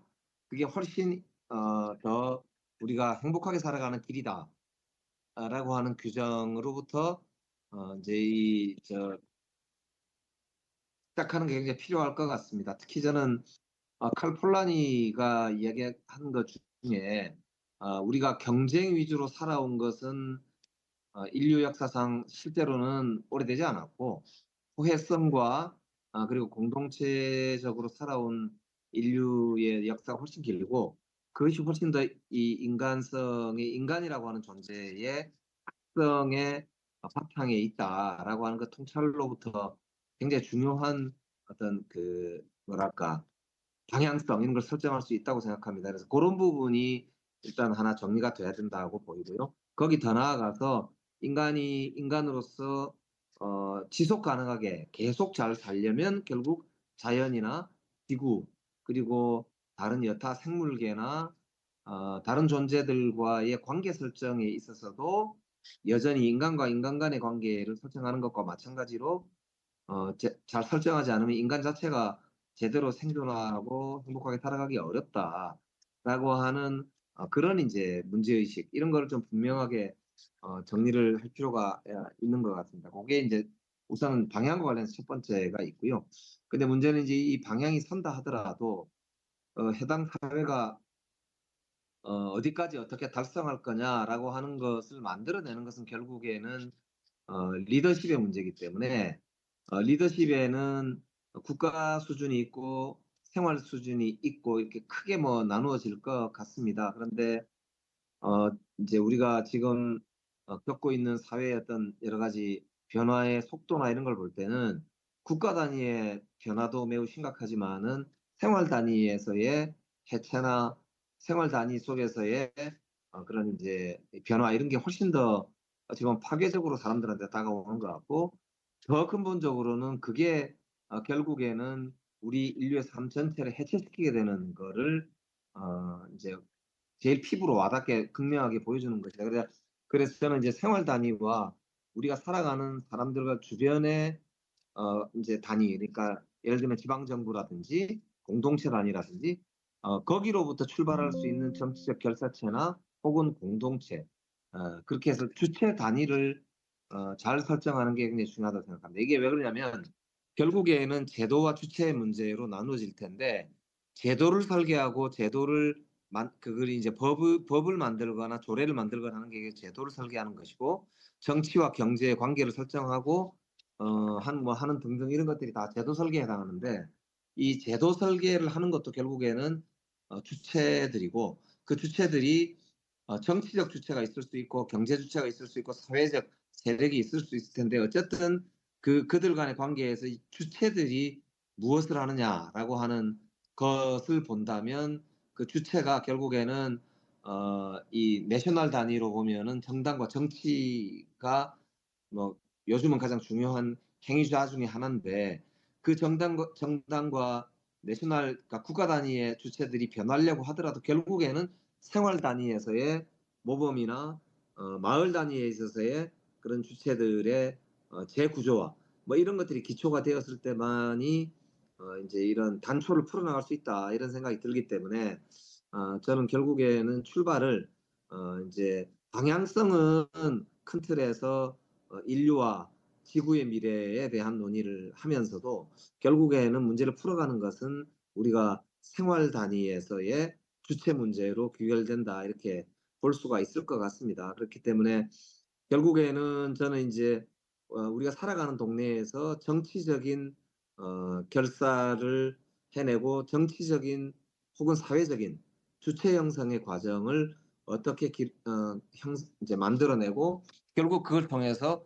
새로운 사람 관계를 만들어낼 수 있는 주체 형성을 어떻게 해나갈 거냐라고 하는 것들이 결국에는 이 전체 문제를 해결하는 데 가장 중요한 거 아닐까 그런 생각합니다. 그래서 이제 저는 성북구청장 할 때도 그러했고 이번에 사회연대경제기본법을 제정하려고 지금 준비하고 있는 와중에서도 가장 고민이 되는 게 결국에는 이 동네에서 자기 삶에서 작은 변화라도 만들어 나갈 수 있도록 이제 이 프로세스를 설계하고 그걸 이끌어갈 수 있는 사람들을 만들어내고, 그러려면 이제 시민 교육, 또 혹은 또 시민들이 말할 수 있는 참여의 장과 참여의 구조, 이런 것들을 설계하고 이끌어갈 수 있도록 하는 그런 과정이 저는 뭐 가장 중요한 우리의 이제 고민 중에 하나가 돼야 되지 않을까 이렇게 생각을 하고 있습니다. 결국 이제 아까 제가 이론 말씀을 잠깐 드렸는데요. 지금은 정치와 경제가 완전히 분리된 것처럼 말하지만 거꾸로 지금이야말로 트럼프의 귀환이 실제로는 경제 문제가 정치에 직결되어 있다는 것을 다시 거꾸로 역설적으로 보고 있고, 국가의 귀환의 시대를 보고 있습니다. 즉 고전경제학에서 말했던 정치경제학이라고 하는 것이 결국에 정치와 경제가 따로 있지 않고 우리가 살아갈 때 어떤 삶을 살 것인가라고 하는, 어떤 게 행복한 삶인가라고 하는 것을 결정하는 게 결국 정치경제의 기준이 그 안에 내장되어 있는 것이다, 이렇게 볼 수 있고, 그래서 지금이야말로 저는 이제 정치 세력, 그리고 사회 세력, 그리고 새로운 이런 꿈을 꾸는 세력들이 하나의 그룹을 만들어서 새로운 하나의 관계를 형성해서 모범도 만들고 제도도 바꾸고 또 더 나은 사람들과 더 연대해 나가고, 그래서 이제 스노우볼처럼 먼저 실천을 해 나가는 그런 이제 게 필요하지 않을까 이런 생각을 합니다. 그래서 오늘 이 자리야말로 이제 아까 주체와 제도가 있다고 한다면 저는 먼저 주체를 형성할 수 있는 그런 자리가 되고, 그런 이제 아까 얘기했던 도넛 경제학이 됐든 아니면 기존에 우리가 말했던 사회연대 경제가 됐든 마을 민주주의가 됐든 그런 이제 무기들을 들고 함께 나갈 수 있도록 하는 이제 그 출발의 계기로 만드는 게 의미가 있지 않을까, 이제 그런 생각을 하면서 오늘 뭐 제대로 준비를 못했습니다만 이런 정도 말씀을 일단 드리고 또 토론할 기회가 있으면 토론을 하도록 하겠습니다. 예, 고맙습니다. 예, 김영배 의원님 감사합니다. 참 먼 곳에서 지금 피곤한 시간이신데도 참 그동안 오래 고민하신 부분을 저희랑 나눠주셔서 무척 감사드립니다. 자, 그러면 그 다음으로 김종명 청도군 의회 정책지원관님 연결되어 있지요. 예, 김종명 선생님께 마이크를 넘겨보겠습니다.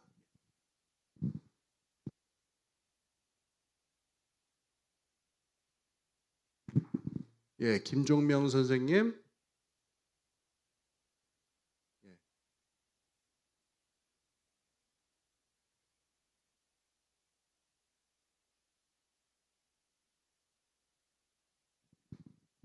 예, 지금 뭐 연결이 아마 좀 여의치 않은 것 같고 예, 예, 예.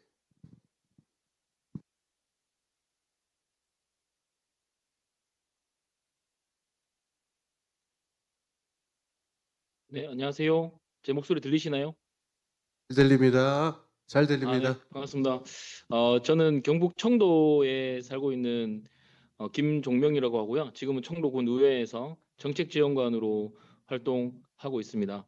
그 앞에 우리 김영배 국회의원님과 차지우 국회의원님의 말씀 너무나 잘 들었고, 제가 이렇게 그 줌으로 이렇게 훌륭하신 분들 다음으로 얘기를 해도 될 뭐 짬밥인지, 그리고 그런 사람이 될지는 모르겠지만 저에 대한 소개를 간단하게 해야 되지 않을까 싶습니다. 저는 경북 청도라고 하는 경북의 최남단인 작은 시골에서 나고 자라서 이제 고등학교 시절까지 마치고 대학을 서울로 갔다가 직장 생활까지 하다가 32살이라는 좀 이른 나이에 고향으로 다시 돌아왔고, 지금 이제 고향으로 돌아온 지 이제 10년 차가 되었습니다. 그래서 가업을 이어서 농업을 하다가 원래 고향에 대한 관심이 깊어서 농사만 짓는 것이 아니라 지역을 조금 더 활성화시키고자 중간 지원 조직의 활동가로 지내면서 지역의 여러 청년들과 주민들을 엮어내는 좀 그 네트워크 역할을 하는 그 활동가로 지내고 있었습니다. 그러다가 원래 전공이 행정학이라 지역에 대한 관심을 민간 영역에서뿐만 아니라 공적 영역에서도 같이 연결의 네트워크를 계속 만들고 싶어서 기초의회에 생긴 정책지원관 제도를 활용해서 2024년 지난해부터 정책지원관으로서 청도군에서 여러 군 의원들과 집행부에 있는 공무원들과 함께 지역 주민들을 연결해주는 다양한 역할들을 하고 있습니다. 그러면서 제가 고향에 돌아와서 10년을 살면서 느낀 건 그 지방 소멸의 위기를 몸소 느끼고 있습니다.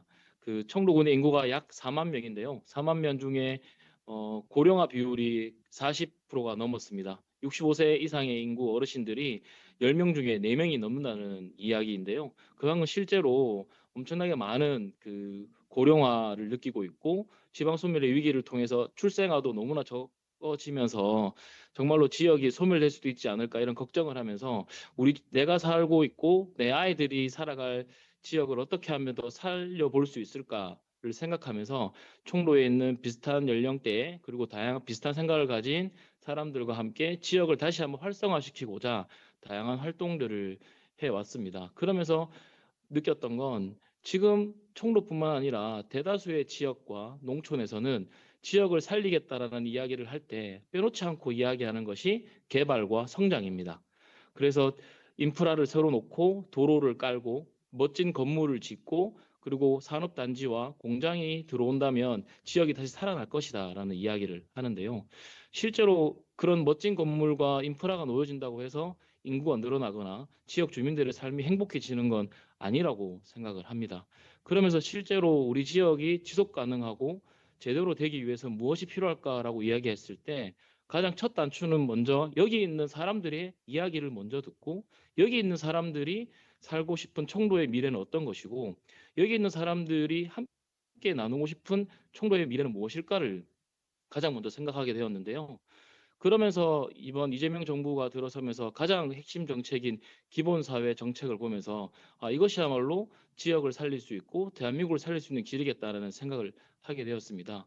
그러던 찰나에 최근에 그 홍기빈 소장님께서 그 녹색평론에 쓰신 그 기본사회에 관련된 글을 보면서 도덕경제학이라는 것을 알게 되었고 도덕경제학을 정말로 최근에야 깊게 좀 공부하게 된 좀 신입생이라고나 할까요?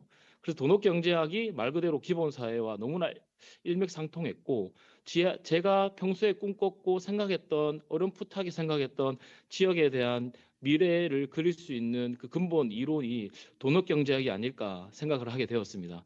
그러면서 지금은 제가 정책지원관으로 있지만 내년에 있을 지방선거에서는 민주당의 이름을 걸고 지역에서 최초로 민주당으로 당선이 돼볼까라는 생각으로 지역을 어떻게 한번 바꿔볼까 고민하고 있는 와중에 그 도덕경제학을 알게 되고 기본사회 정책과 접목시켜서 총로에서 기본사회를 제대로 시작해 보겠다. 그 시작을 도덕경제와 함께 지속 가능한 총로를 만들어 봅시다라는 슬로건으로 내년 지방선거를 한번 임해 볼까 하고 있습니다. 일례로 총로에서 출생아 수가 너무나 적은데 요즘에 지역마다 출산 지원금을 엄청나게 많이 주고 있습니다. 저희 총로도 전국에서 거의 최고 수준인데요. 첫째를 놓으면 1,000만 원, 둘째를 놓으면 1,500만 원, 셋째를 놓으면 2,000만 원을 주고 있습니다. 그런데 아이들을 낳는 사람들은 보면 돈을 준다고 해서 아이를 낳지는 않습니다. 아이를 낳으니 돈을 줘서 고맙긴 하지만 첫째를 낳은 사람들이 1,500만 원 주니까 우리 둘째를 낳아보자.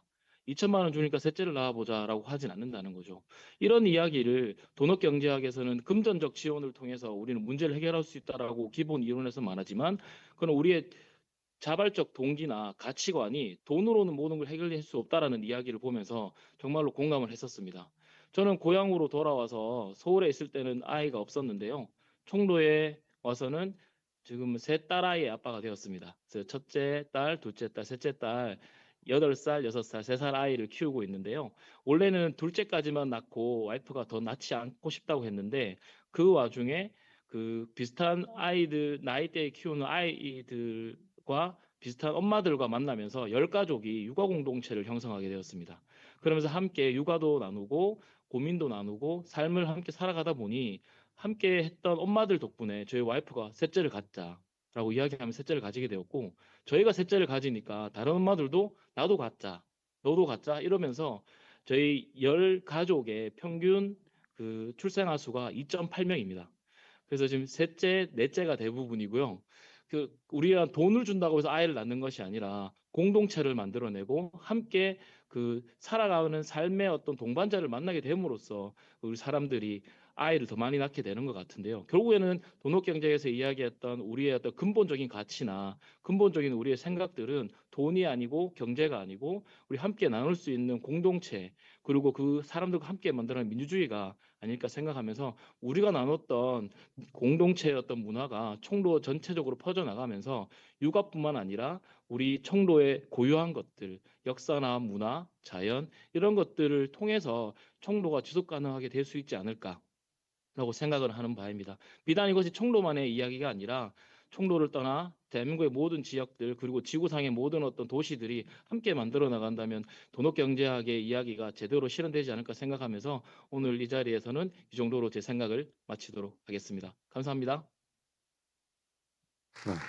예, 감사합니다. 저 김종명 그 정책지원관님의 그 선거에서의 분투를 한번 그 빌어보겠습니다. 청도부터 뭔가 그 일이 벌어지는 것도 얼마든지 가능한 일이겠죠.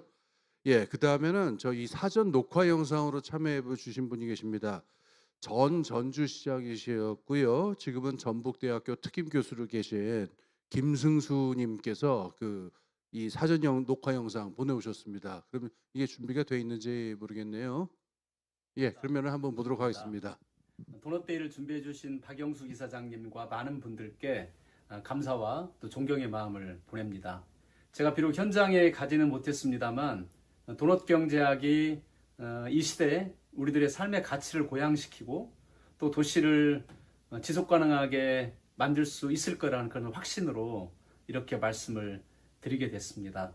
저는 도시 현장에 28년가량 있었습니다. 28년 동안 좋은 도시란 뭘까? 좋은 도시는 어떻게 만들어지는 것인가에 관한 고민이 많았습니다. 결국 도시의 본질에 대한 그런 물음이었습니다. 도시의 본질은 물리적 구조에 있지 않습니다. 자동차나 도로, 또 건물에 있는 것이 아니죠. 도시의 본질은 그 도시의 몇 명의 시민들을 세계적인 스타로 도약시키는 데 있지 않고 대다수의 시민들이 안정적인 일상을 누릴 수 있도록 그 평범을 지킬 수 있도록 하는 데 있고, 그리고 또 시민들이 성장의 과정에서 행복을 느낄 수 있도록 어떤 시스템을 만들어내는 게 도시의 본질입니다. 아시는 것처럼 AI 시대가 문명사적으로 우리에게 왔습니다. AI가 핸드폰이나 뭐 자동차 이런 것처럼 생활의 도구로 온 게 아니라 하나의 세상으로 왔기 때문에 저희는 그 안에 갇힐 수밖에 없습니다. 물론 AI를 통해서 인간의 지식의 한계를 뛰어넘고, 그리고 또 새로운 성취를 만들어내기도 하고, 또 인간이 가장 두려워했던 죽음과 질병의 문제를 완화시키기도 하고, 그리고 또 일부 극복해 나가려는 그런 움직임도 있죠. 그러나 또 짙은 그림자도 있습니다. 노동의 종말, 사회적 관계의 종말, 직접 경험의 종말, 그리고 생각의 종말 같은 이 어두운 그림자가 우리에게 드리워져 있구나, 이런 생각을 누구나 다 하고 있죠. 이 엄중한 시기에 우리 도시는 무엇을 해야 될까 생각을 많이 하게 되는데, 저는 이제 몇 가지 방향이 있습니다만 오늘 시간이 짧기 때문에 공공장소에 대해서 말씀을 드리고 싶습니다. 공공장소야말로 방금 전에 말씀드린 그 짙은 그림자를 걷어낼 수 있는 중요한 대안입니다. 저는 목도했습니다. 전주에 몇 가지 공공장소 혁신을 통해서 시민들의 삶이 바뀌는 걸 수도 없이 보게 됐는데, 예를 들면 도서관입니다. 그런데 이 도서관이 그냥 저희가 그동안에 만들어왔던 그런 도서관이 아니고 시민들의 기대를 뛰어넘는 또 설레이는 공공장소가 되다 보니까 시민들의 삶이 바뀌는 걸 보게 된 거죠. 공직사회, 대부분의 도시들이 적당한 성공에서 멈추죠. 이 적당한 성공은 철저한 실패보다 훨씬 더 위험합니다. 공공장소가 적당한 수준에서 멈추면 시민들의 기대도 없을 뿐만 아니라 삶을 바꾸는 지렛대가 되지 못하죠. 그렇지만 시민들이 놀라워할 만큼 또 기대를 가지고 설레이는 공공장소를 만들어내면 시민들의 삶이 바뀌는데, 이게 바로 사회적 설득입니다. 공공장소가 바뀌었는데 시민들의 삶이 바뀌지 않는다면 그건 실패한 공공장소입니다. 저는 전주 도서관 사례를 통해서 앞서 말씀드린 그런 사회적 관계의 종말, 또 생각의 종말, 그리고 직접 경험의 종말, 이 어려움을 극복할 수 있다는 확신을 하게 됐고, 또 시민들이 도시에서 조건 없는 환대를 받을 수 있는 곳이 많지 않죠. 공공기관, 그리고 시민들의 주거 건물들, 상업공간들이 있고, 공공장소는 몇 개 점에 불과합니다. 그렇지만 유일하게 조건 없는 환대를 받을 수 있는 데가 바로 공공장소입니다. 공공장소에 오면 무슨 차를 타고 왔는지, 어느 대학을 졸업했는지, 몇 평의 아파트에 살고 있는지 묻지 않죠. 공공장소는 가난한 아빠, 부자 아빠를 구분하지 않습니다. 조건 없는 환대의 공간이기 때문에 이 어려운 시기에 공공장소의 혁신이야말로 시민들을 바꾸는 최후의 보루입니다. 대충 만들어지는 공공장소는 시민들의 삶도 거기서 멈추고, 기대를 뛰어넘는 설레이는 공공장소를 만들어내면 시민들의 설레이는 삶도 만들어질 수가 있는 거죠. 그래서 공공장소의 수준이 시민들의 삶의 수준하고 일치합니다. 공공장소의 품질이 시민들의 삶의 질하고 일치한 거죠. 이렇게 생각해보면 공공장소를 만든다는 것, 또 도시를 운영한다는 것은 어찌 보면 신성한 일입니다. 시민들의 삶에 개입하기 때문입니다. 저는 이 공공장소의 혁신이야말로 도넛경제학의 중요한 한 축이라고 생각을 합니다. 다음 기회에 전주로 초대하겠습니다. 고맙습니다. 예, 그 영상으로 아주 그 도시에 대해서 뭐 묵직한 고민을 하도록 이게 던져주셨는데요. 또 도서관 얘기가 또 많이 나왔습니다. 그래서 뭐 우리가 이런 고민하는 맥락에서 마침 저 그 귀한 손님이 한 분 오셨는데, 이상일 용인시장님이 지금 오셨지요. 예, 그래서 이 짧게 지금 저희들 지금 토론자들이 지금 한 7분이 기다리고 계세요. 그래서 짧게 그 앞으로 용인시의 비전, 이 도서관을 어떻게 할 것이냐, 뭐 이런 얘기도 좋고 좀 말씀을 좀 한번 청해 듣도록 하겠습니다. 예.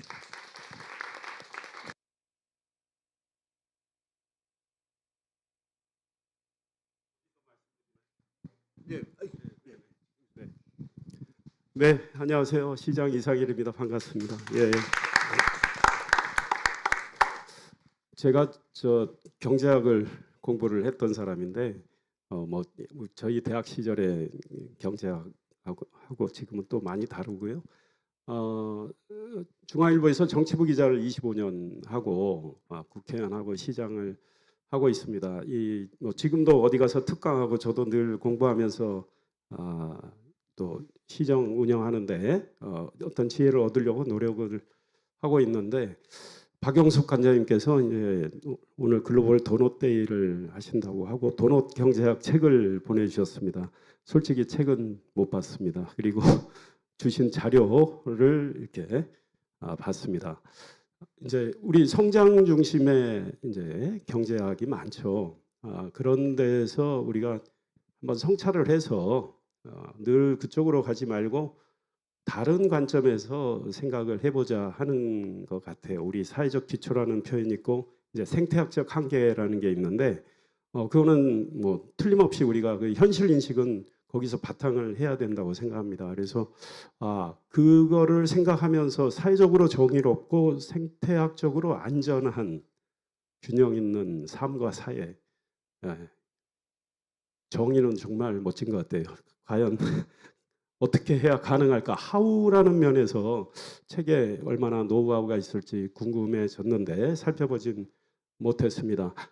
전주시장님 말씀하셨는데요. 이제 또 전주와 우리가 자매도시이긴 하지만 또 시의 상황은 다른데, 시장으로서 일을 해보다 보니까 참으로 많은 분야에 온갖 일이 벌어지고 있는데 어떤 하나의 솔루션으로는 해결하기 어려운 것들이 이제 많이 있다, 이런 생각을 해봅니다. 우리가 도넛 경제학에서 많은 임플리케이션을 얻을 수 있겠다, 이런 생각을 좀 했습니다. 일단 우리가 지금 뭐 전 세계가 다 지향해야 하는 것은 이 기후 위기에 대응해서 탄소 중립으로 가야 되는 이 상황에 뭐 우리 용인만 열심히 할 수 없고 이제 모두가 힘을 모아서 해야 됩니다.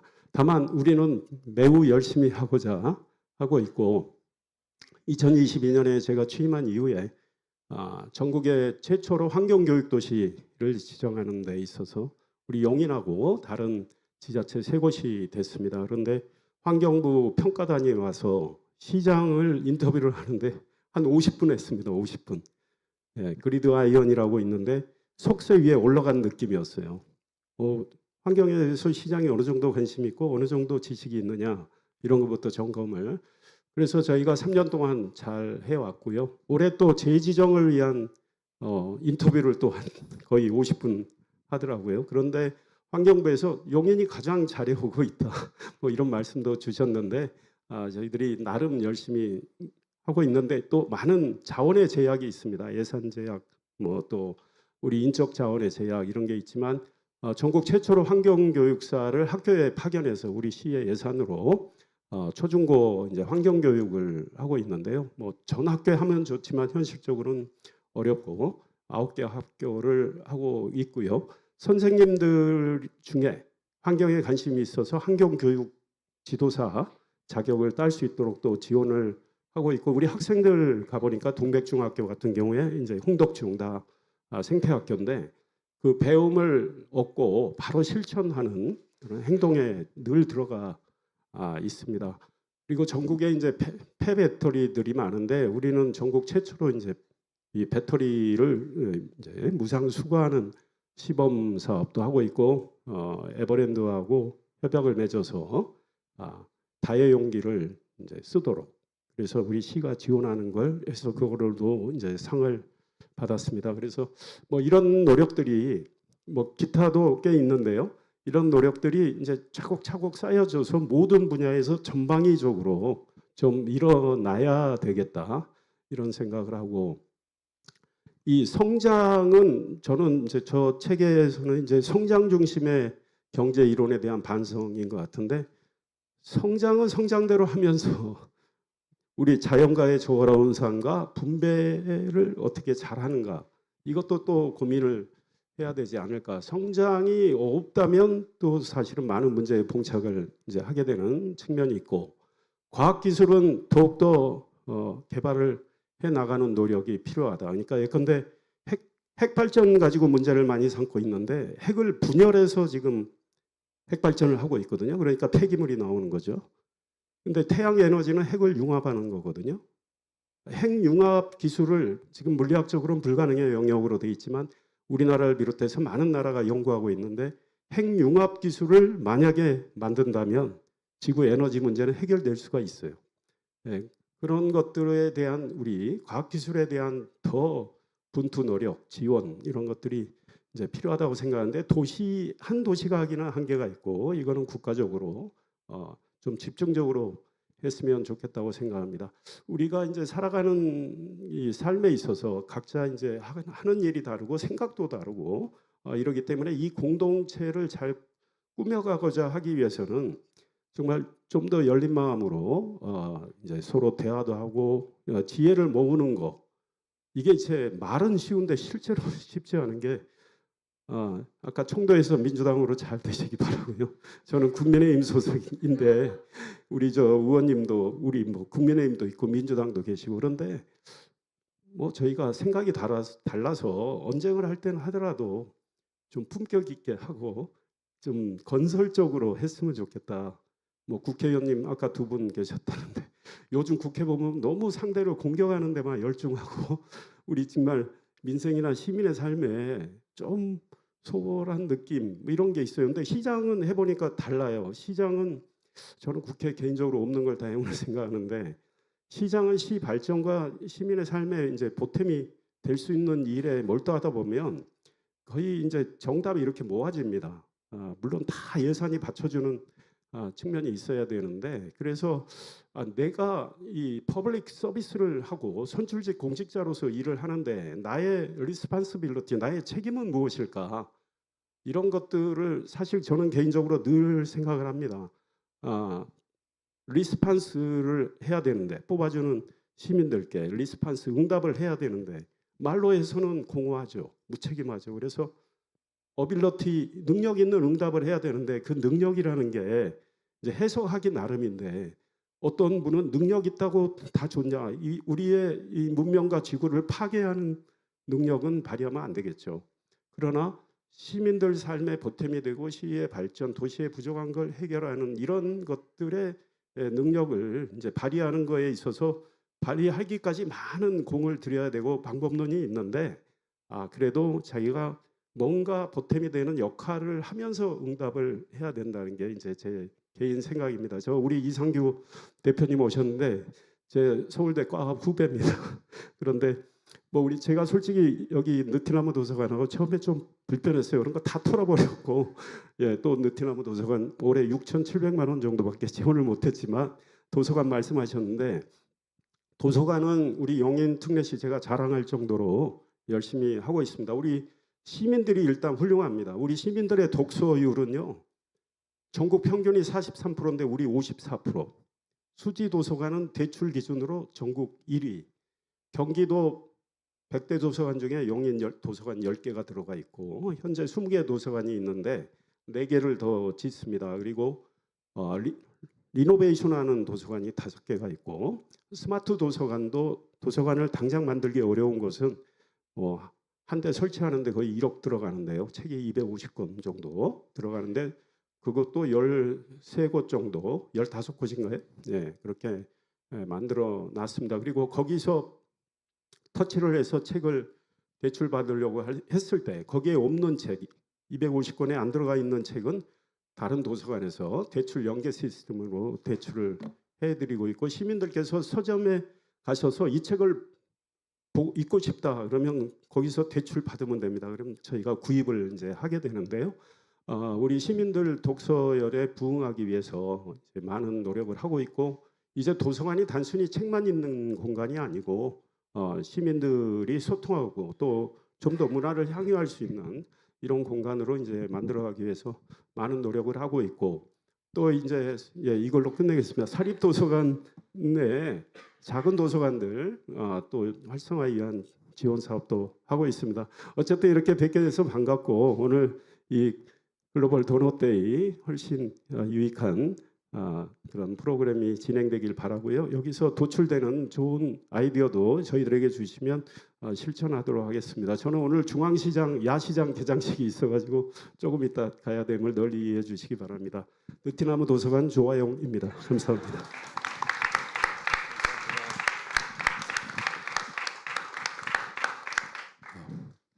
예, 뭐 시장님 말씀 잘 들었고요.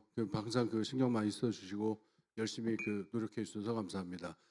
저희 원래 계획에서는 저희가 3시에 시작해서 한 5시 반까지 확 밀어붙이기로 돼 있는데 여기가 우리가 무슨 대장정 떠난 무슨 중국 팔로군도 아니고 이게 무슨 군사작전 같이 좀 힘들죠. 지금 한 2시간 정도 되니까.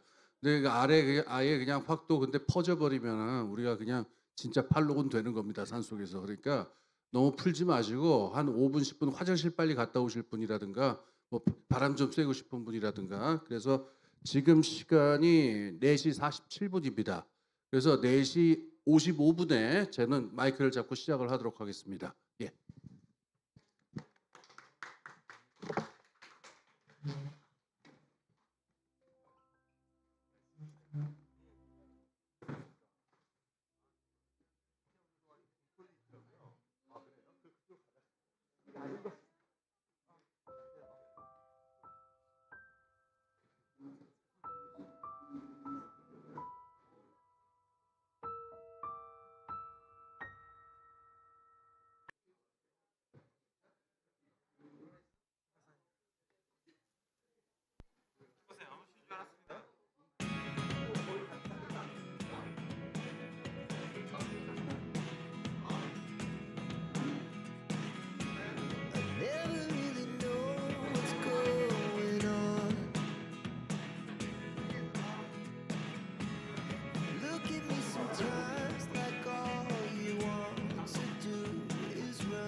what did happen to the last 10? I ran away with my life, fast forward, never turn back again. It's kind of funny that the more we pass time, the more we need to set them rewind. And 19 was the year I had to leave you, but now I'm seeing all the signs. Is this really happening? I can't believe it's true.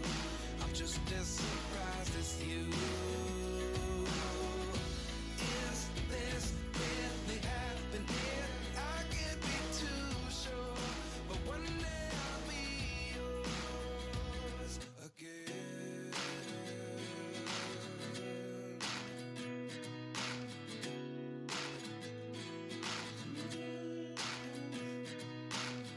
Life lessons come one in a dozen. The other 11 give something from nothing. I sit here looking for an answer. Maybe the biggest question was in the last chapter. You gave me the soul I have today. Without you, I never could have moved away. But now I see what you teach. I do believe I always should have stayed. Yeah. Is this really happening? I can't believe it's true.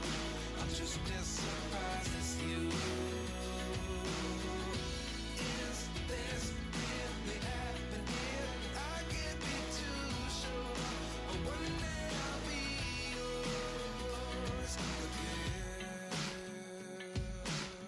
One day I'll be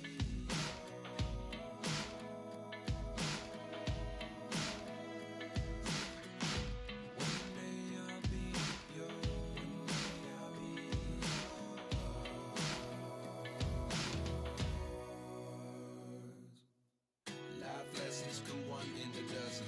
The other 11 give something from nothing. Life lessons come one in a dozen. The other 11 give something from nothing.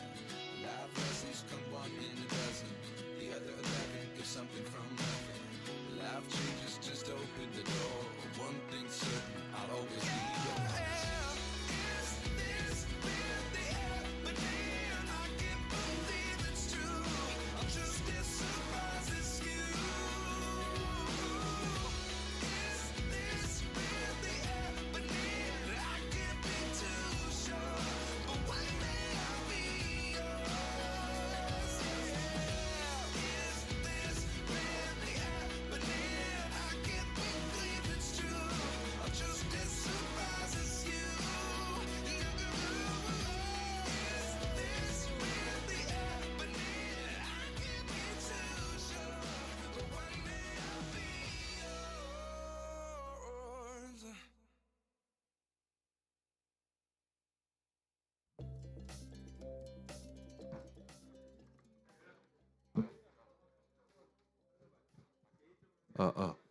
예, 저 말씀드린 대로 시간이 저 5분이 살짝 넘었습니다. 그러니까 좀 착석해 주시고 이 여러 그 말씀들 많으실 텐데 요 좀 이따 토론 시간이 있습니다. 그때 그러니까 335 얘기하시는 것보다 이게 모두가 들을 수 있도록 좀 아껴 두시는 게 좋을 것 같습니다. 자, 자리에 앉아 주십시오.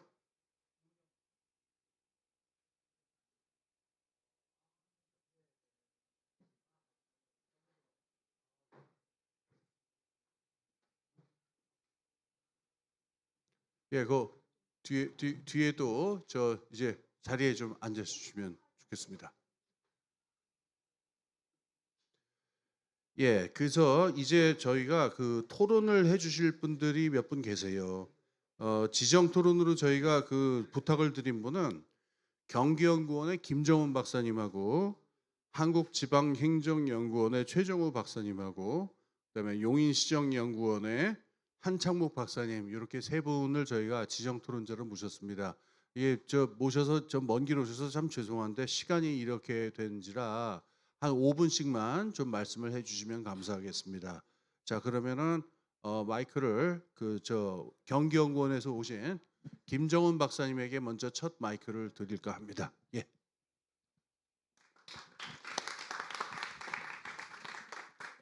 네, 안녕하세요. 경기연구원에서 지금 근무하고 있는 김정훈입니다.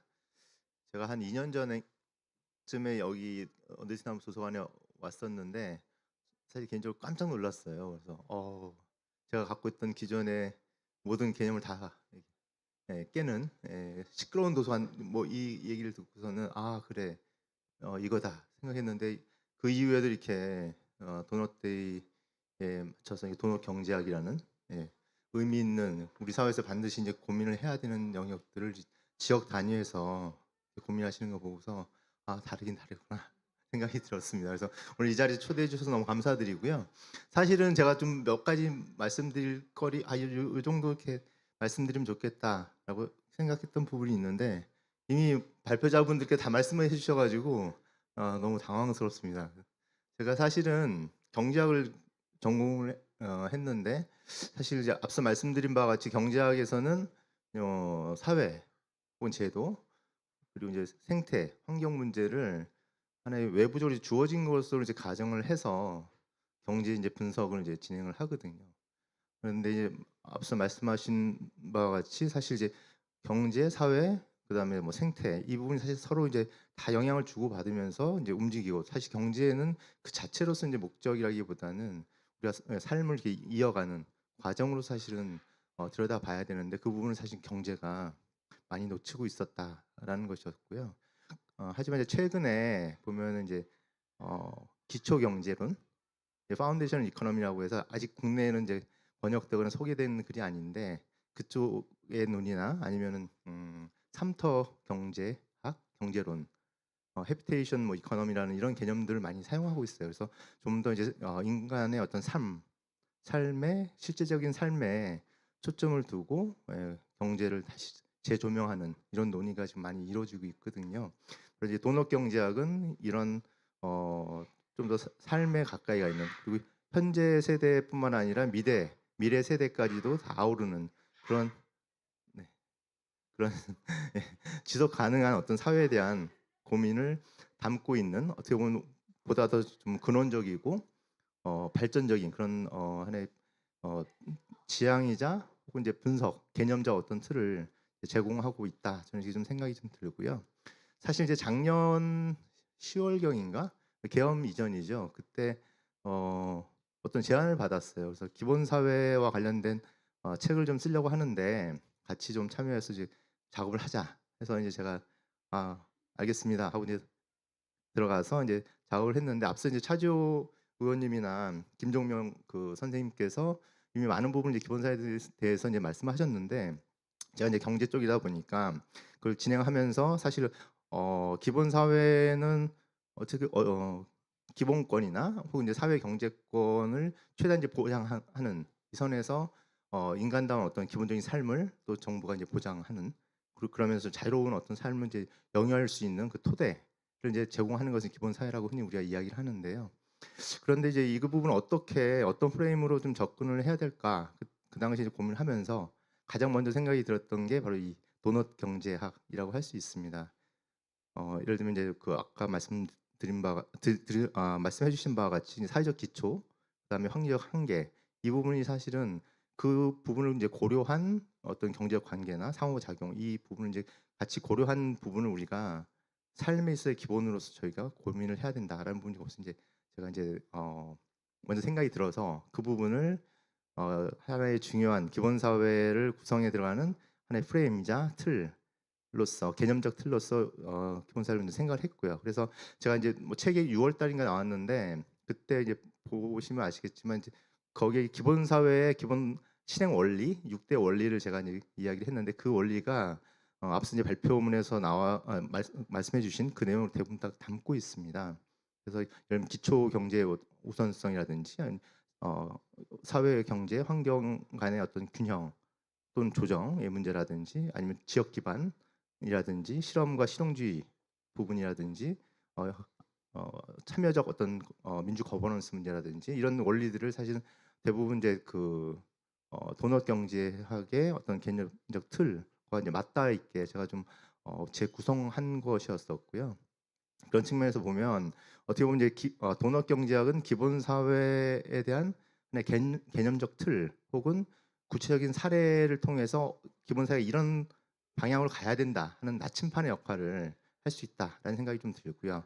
또 지금 새로운 정부에서 좀 추진하고 있는 기본 사회는 도넛 경제학이 현실에서 구현되는 그런 정책적 프레임 또 틀이라고 또 볼 수도 있을 것 같습니다. 그래서 이 양자 사실은 같이 움직일 수 있는 어떤 공간이 굉장히 열렸다라는 생각이 들고 그래서 기존의 성장 중심의 고민에서 이제는 성장 자체가 혹은 성장률 목표가 우리의 기본적인 목표가 되는 사회가 아니라 오히려 사회적 문제 그리고 생태적 문제를 해결하는 그 과정에서 어떻게 하면 성장 부분도 좀 끌어올릴 수 있을까 그렇게 이제 고민하는 것에 전환되는 어떤 계기가 되지 않을까 이렇게 생각이 들고요.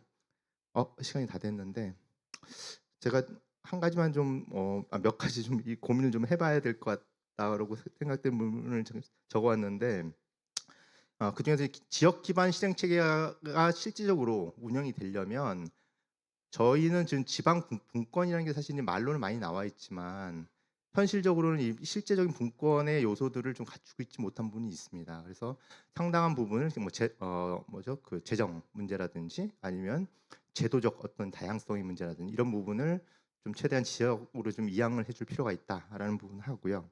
또 하나는 사회 문제하고 이제 생태 문제에 대한 어떤 정의가 좀 필요하다라는 생각이 좀 들어요. 그래서 앞서 이제 각각의 도넛 경제학에서 생태적 한계 혹은 사회적 기초에 대한 지표나 기준들을 이제 제시를 하고 있지 않습니까? 그런데 이 기준과 지표가 사실 상호 또 영향을 계속적으로 미쳐나가고 있고 상호 또 충돌되는 부분도 분명히 있습니다. 그래서 개별적으로 사실 이게 추진이 되면 사실 이게 전체적으로 문제가 과연 해결될 수 있을까? 그런 어려움들도 존재하거든요. 그렇기 때문에 각각의 부분들을 하나의 지표와 어쩌면 기준에서 이제 토대로 염두에 둬야 되지만 실제적으로 우리가 사회적 문제, 즉 지역 기반한 사회적 문제나 아니면 환경적 문제를 먼저 정의를 하고 이걸 해결하는 과정에서 각각의 어떤 우리가 지표 기준들을 어떤 식으로 조정해 들어가면서 이걸 해결할 수 있을까에 대해서 조금 더 고민을 하는 것이 좀 필요하지 않나 이런 생각이 듭니다. 네, 이상입니다.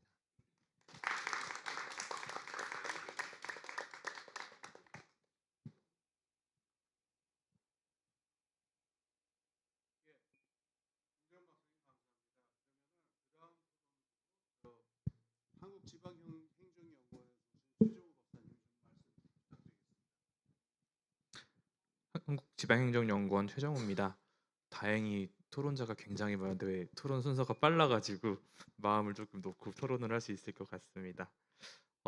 사실은 도넛경제학이라는 걸 저는 이제 이번에 토론을 오게 되면서 처음 알았거든요. 그래서 공부를 하면서 제가 받았던 인상은 여태까지 이제 참고로 전 지금 이제 연구원에서 사회적 경제랑 마을기업 과제를 받아서 지금 하고 있거든요. 이제 마을기업법이라고 해가지고 그게 이제 올해 제정이 됐고 이제 내년부터 시행이 들어가면서 어떤 것들을 준비해 나가야 될까에 대한 연구를 하고 있는데 제가 전공이 재정이다 보니까 사회적 경제라는 개념 자체가 굉장히 모호하고 손에 안 잡힌다는 생각을 굉장히 많이 했어요. 근데 도넛 경제학을 보고 있으면은 그래 우리가 생각하는 지향점이 이런 거구나가 굉장히 명쾌하게 딱딱 떨어진다. 이 퍼즐만 잘 맞추고 있으면 우리가 잘 살아갈 수 있지 않을까라는 생각을 해서 관련돼서 우리가 많은 공부를 하지 않더라도 우리가 지향하는 바가 어떤 거야라고 생각할 때는 굉장히 눈에 딱 들어오고 일반 사람들이 이해하기 쉽고 공감하기 쉽고 그렇기 때문에 실천하기 쉬운 내용들이 아닐까라는 생각을 했습니다. 다만 이제 앞으로 그럼 우리 연구하는 사람들은 이 부분에 대해서 어떻게 조금 더 고민을 해야 될까라는 생각을 했을 때 도넛 경제학을 구성하고 있는 요인들이 굉장히 많은데 각 요인 중에 서로 밀접하게 그 요인들 간에 물론 다 독립적으로 존재하지만 어떤 것들이 조금 더 밀접하게 영향을 주고받을까? 그렇다면은 어떤 특정 요인을 조금 더 열심히 개선하면 다른 요인까지 또 긍정적인 효과를 줄 수 있거나 혹은 어떤 요인에 더 부정적인 효과가 발생하지 않을까? 그러니까 그 요인들은 조금 더 중요시해야 되지 않을까에 대한 우선순위를 매기는 우선순위라는 것 자체가 굉장히 어떻게 보면 조금 말이 안 되는 걸 수도 있지만 그렇게 조금 더 연구자 입장에서는 그런 부분에 조금 더 고민을 해야 되지 않을까라는 생각을 했고요.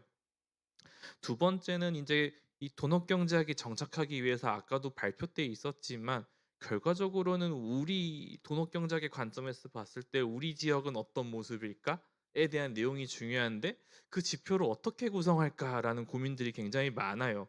그리고 그 지표 현황에 대해서의 바라보는 것도 중요하지만 이 도넛 경제학을 움직이게 하는 지역에서의 자원에 대한 관심도 조금 필요하다고 생각하거든요. 예를 들면 사회적 자본 같은 개념이 굉장히 많잖아요. 그 사회적 자본에 대해서도 보면은 지역 공동체로 움직이는 굉장히 중요한 요인 중에 하나라고 얘기하지만 우리나라에서 사회적 자본이 지역마다 어떻게 형성되어 있는지에 대해서 측정하고 있는 데이터는 없습니다. 물론 서울시에서 개별적으로 도시 지표를 만들어서 그 도시 지표 내에서는 사회적 자본의 항목들에 대해서 1년에 4,000명씩에 대해서 조사를 하고 그 요인들이 한 10년치가 백업돼 가지고 가지고 있는데 사실은 이 돈업 경제학에 대한 핵심적인 요인 뭐 그게 다 대표성을 가진 지표는 아니지만 그런 것들을 조금 찾아 가지고 우리가 조금씩 해보면 어떨까라는 생각을 했고 굳이 이게 꼭 정부에서 시작할 부분은 아닌 것 같고요.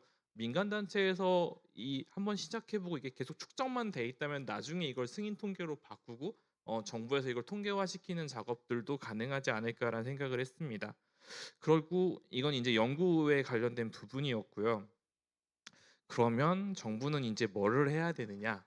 이 사회적 경제, 이 돈업 경제학을 하기 위해서 어떤 것들을 해야 되냐고 봤을 때 저는 사실은 이제 오늘 이 느티나무 도서관에 와가지고 느꼈던 부분이 이 지역 공동체에서 뭔가를 하기 위해서 가장 중요한 부분은 아까도 우리 전 전주시장님 말씀하셨지만 공간도 굉장히 중요하고요. 이걸 움직이게 하는 뭔가 그 정부의 지원도 중요하다고 생각을 하는데요. 예전에 마을 공동체의 사람들은 정말 이타적이었어요. 우리가 생각하는 바들은.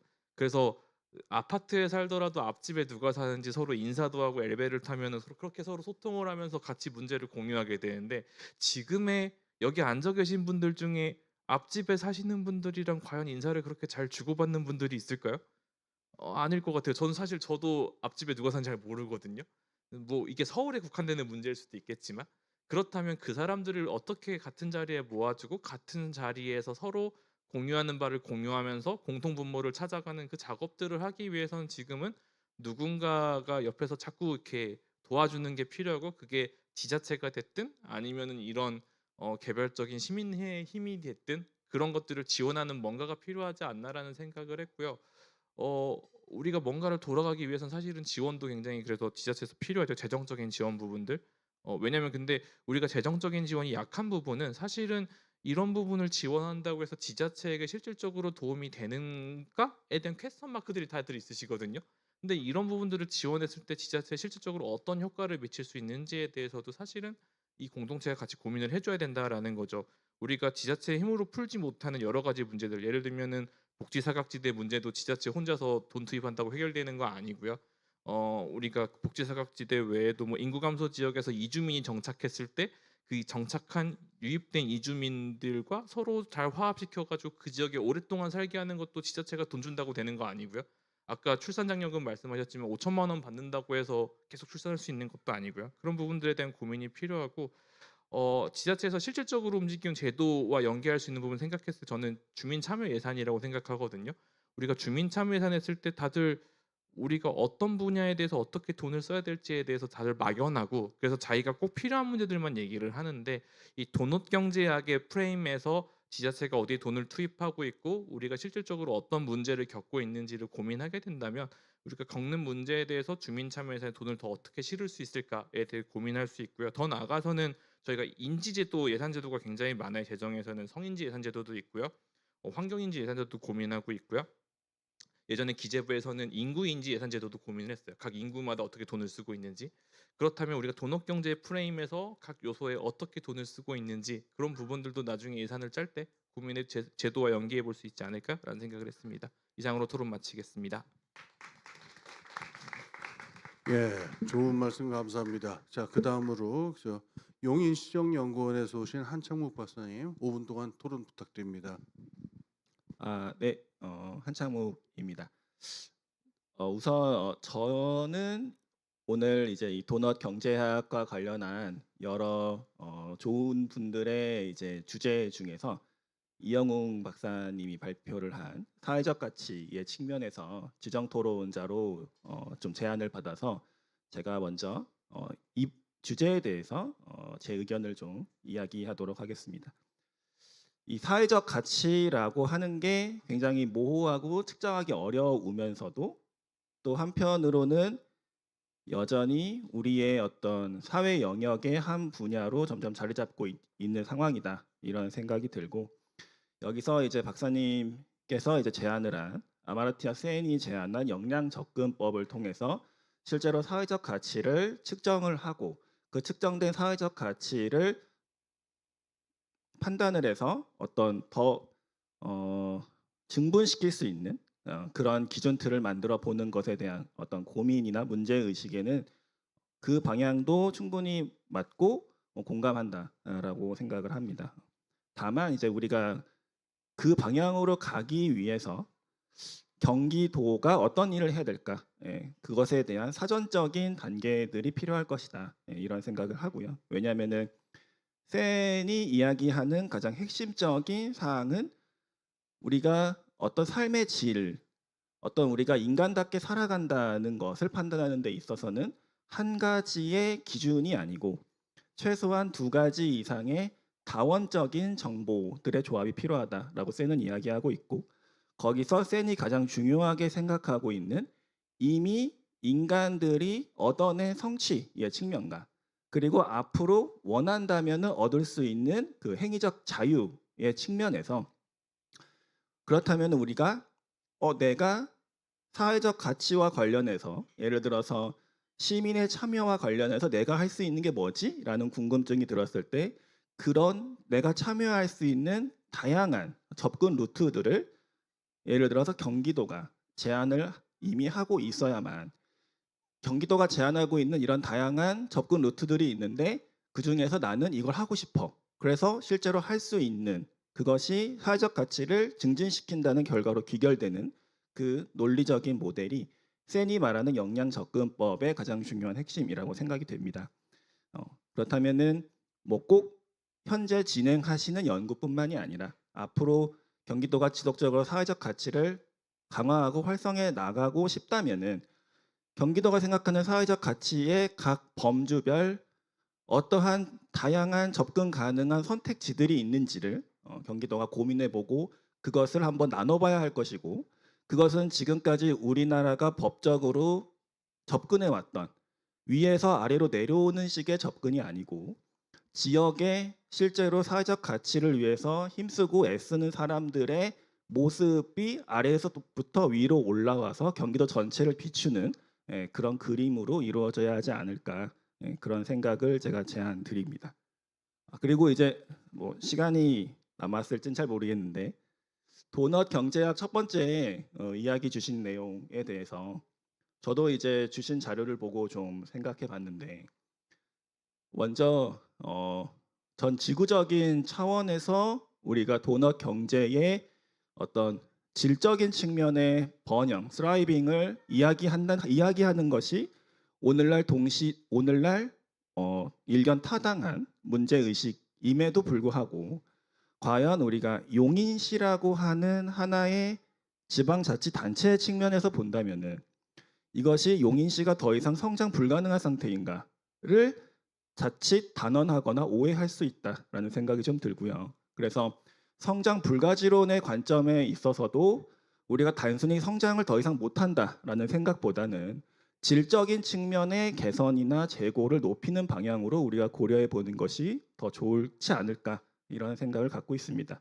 특히 오늘날 사람들이 아까 마을 공동체의 어떤 생각도 바뀐다고 이야기 주셨는데 주된 이유 중에 하나가 생활권이 이제 마을이 아니죠. 예를 들어서 느티나무 도서관에서 도넛 경제를 그리는 사례를 봐도 수지구 주민들의 사례들만 그리고 계신 것이 아니고요. 용인시 전체의 다양한 읍면동에 살고 계신 주민들의 사례를 그리고 있어요.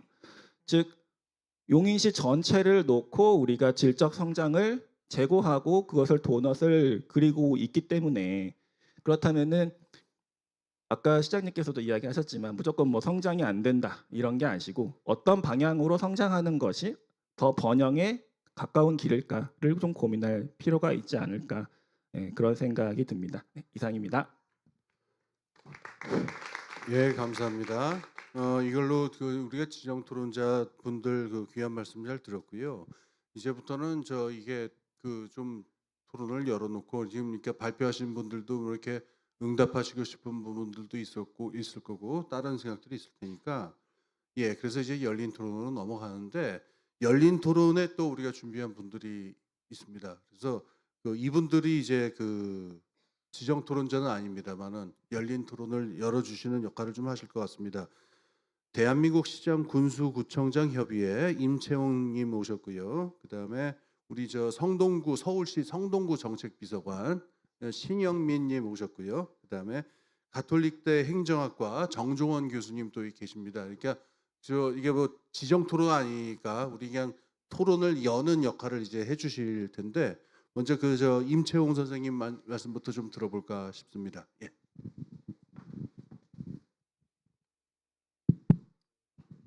예, 안녕하십니까. 대한민국 시장 군수구청 협의회 임채용 전문위원입니다.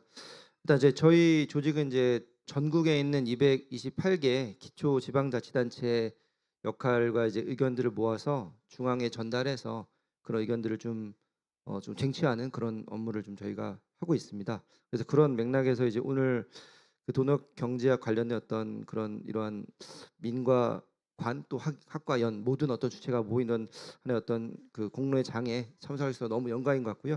너무 좋은 어떤 많은 것을 배우는 시간이었던 것 같습니다. 그래서 제가 이 내용을 들으면서 두 분의 이제 발표자님께서 이제 도덕 경제학에 대한 어떤 기본적인 개요나 사례, 접근 방법이라든가 또 그런 맥락에서 사회적 가치의 어떤 연결선상의 여러 가지 좀 논의를 많이 발표해 주셔서 너무 좀 감사를 드리고요. 더 나아가서 이제 김영배 의원님하고 차지 의원님, 그다음에 김종명 정책지원관님, 그다음에 이상현 시장님께서도 이런 관련된 좀 지방의 어떤 현장의 말씀들과 또 앞으로의 또 나갈 어떤 미래에 대한 어떤 다중사회, 다중위기사회의 어떤 그런 주의점들을 말씀해 주셔서 너무 좋았던 것 같습니다. 그래서 좀 그런 부분들이 보면 이제 이런 도덕경제학이 케이트 레이어가 얘기한 그런 하나의 어떤 두 가지 축으로 생태적 한계와 사회적 기초란 두 가지 축으로 해서의 어떤 접점의 균형 공간에서의 어떤 그런 모델을 제시하고 있는데요. 대체로 이제 기존의 지속 가능 발전이나 ESG와 사회적 가치, 사회적 경제가 얘기하고 있는 어떤 프레임이나 논의를 좀 더 포괄적으로 하면서 되게 다면적인 어떤 내용들을 보이고 있어 상당히 또 의미가 있다고 좀 판단이 됩니다. 다만 이제 이런 것들이 이제 90여 개 해외 지역이라든가 30여 개 지자체에서 적용이 되고 있고 그런 맥락에서 한국적 맥락에서 이런 것들을 좀 더 이런 국외의 모형인데 좀 더 그런 맥락에 좀 반영이 되기 위해서는 좀 앞에서 얘기했던 부분들이 좀 보완이 되면 좋겠다 그런 생각이 좀 문득 들었습니다. 예를 들어서 생태적 전환 한계라는 그런 측면에서 보면 다양한 기후환경 요소들이 다양하게 포함되어 있는데 여기 보면 AI라든가 또는 이제 AI가 팬데믹이라든가 재난에 관련된 부분들 상당히 또 중요한 꼭지가 되지 않을까. 그런 부분들 좀 더 추가가 되면 좋겠다는 생각이 좀 들었고요. 두 번째는 사회적 기초 안에서 보면은 다양한 이제 디멘전들이 좀 나와 있지만 여기서 그게 핵심적인 것은 제 생각에는 어떤 중앙과 지방과 시민 간의 어떤 협업적 거버넌스라는 측면들 같은데 좀 더 그런 것들을 좀 말을 바꿔서 제 생각에는 분권형 거버넌스라는 측면들 생각에는 들어가 줘야 기존의 어떤 중앙 집권적인 측면에 우리가 발전의 성장 기반의 논의들이 지방으로 내려가서 또 기초나 시민으로 연계해서 풀뿌리 민주주의를 구현한 방향으로 좀 더 그런 요소가 좀 반영되는 게 맞지 않을까 하는 생각이 들었고요. 여기 나오는 요소에 네트워크라는 측면들이 좀 들어가 있지만 기술이나 AI에 대한 측면들도 상당히 사회적 이제는 기초가 되는 것 같습니다. 그런 측면들도 좀 고려가 돼서 논의가 될 필요가 있고 마지막은 이제 성장의 가장 한계는 이제 불균형의 문제와 격차를 심화시켰다는 것이 가장 큰 한계인데요. 지금의 가장 큰 화두 중에 하나가 또 수도권, 비수도권의 격차 문제와 더 나아가서는 지방이 소멸하는 그런 문제를 또 갖고 있기 때문에 그런 지방 소멸과 적정한 어떤 생활 인구란 측면들도 이런 기초적 측면에 좀 고려가 돼서 한국형 도넛 경제학의 모델로서 좀 더 앞에 발표하신 두 분 발표팀에서 좀 더 발전시킨 모델을 좀 더 만드는 건 상당히 좀 고민적인 생각이 듭니다. 그래서 이런 논의들을 이제 바탕으로 해서 앞에 다양한 말씀을 해주셨는데 결국 이런 모델들이 지자체에 적용이 되기 위해서는 결국 지자체 어떤 정책 과정에서의 어떤 그런 일련의 분석과 평가의 논의들을 포함해서 모델을 만들고 그런 것들에 대한 다양한 지표나 목표치를 설정하는 작업이 상당히 중요할 것 같은데요. 그런 측면에서 이제 데이터의 문제가 실제로 그냥 우리가 그냥 주관적으로 도넛 초상화를 그리는 게 아니라 데이터베이스에서 그런 것들을 좀 할 수 있도록 하는 데이터 관리와 또 데이터를 축적하는 문제도 상당히 또 중요한 이슈가 되지 않을까 생각이 됩니다. 그래서 이런 부분들도 저희 이제 앞으로 저희 쪽에 좀 지속적으로 관심을 갖고 지속적인 이런 논의들이 있으면 저희 협의에서 참여해서 공동으로 좀 이런 논의의 지속성을 좀 더 이어갈 수 있도록 그렇게 하겠습니다. 이상 마치도록 하겠습니다. 예.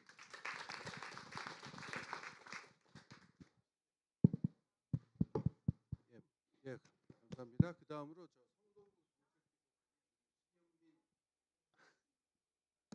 네, 괜찮습니다. 네. 제가 이름 발음이 조금 어려워서 네네. 바로 진행하겠습니다. 저는 저는 성동구청 구정연구기획단의 정책개발 전문관으로 일하고 있는 신영연이라고 합니다. 네, 오늘 제목은 정책을 바꿔야 사회가 바뀐다. 성동구의 정란 실험으로 진행해 보도록 하겠습니다. 목차는 보시는 바와 같습니다. 위험거처 기준 개발을 했고요. 그 다음에 저희가 전국 최초 공공시설 순환 셔틀버스를 도입했습니다. 그리고 마지막에는 우리가 새로운 기준을 세울 때 어떤 방법을 쓰는지 간단하게 소개해 드리려고 합니다. 네, 넘겨주십시오. 저희는 전국 최초로 위험거처 기준을 개발했습니다. 여기서 위험거처라는 말이 조금 생소하실 수 있는데요. 아마 그런 말씀은 들어보셨을 겁니다. 주거 최소 기준이란 말은 좀 들어보셨을 테죠. 사람이 사는데 가장 최소 기준. 근데 이게 국가가 규정하고 있지만 상당히 선언적으로 머무는 경우가 좀 있습니다. 그래서 저희가 위험거처라는 개념을 도입해서 구체화하고 현실화한 내용이라고 보시면 되겠습니다. 2022년에 비가 정말 많이 왔던 거를 기억하고 계신지 모르겠습니다. 그때 사망자도 있었고요. 그래서 저희는 전국 최초로 반지하 전수조사를 실시를 했었습니다. 지금 PPT가 잠깐 안 나오는데요. 그냥 그대로 진행해도 될까요? 네. 그럼 제가 좀 더 설명을 좀 잘 해드려야 될 것 같네요. 네.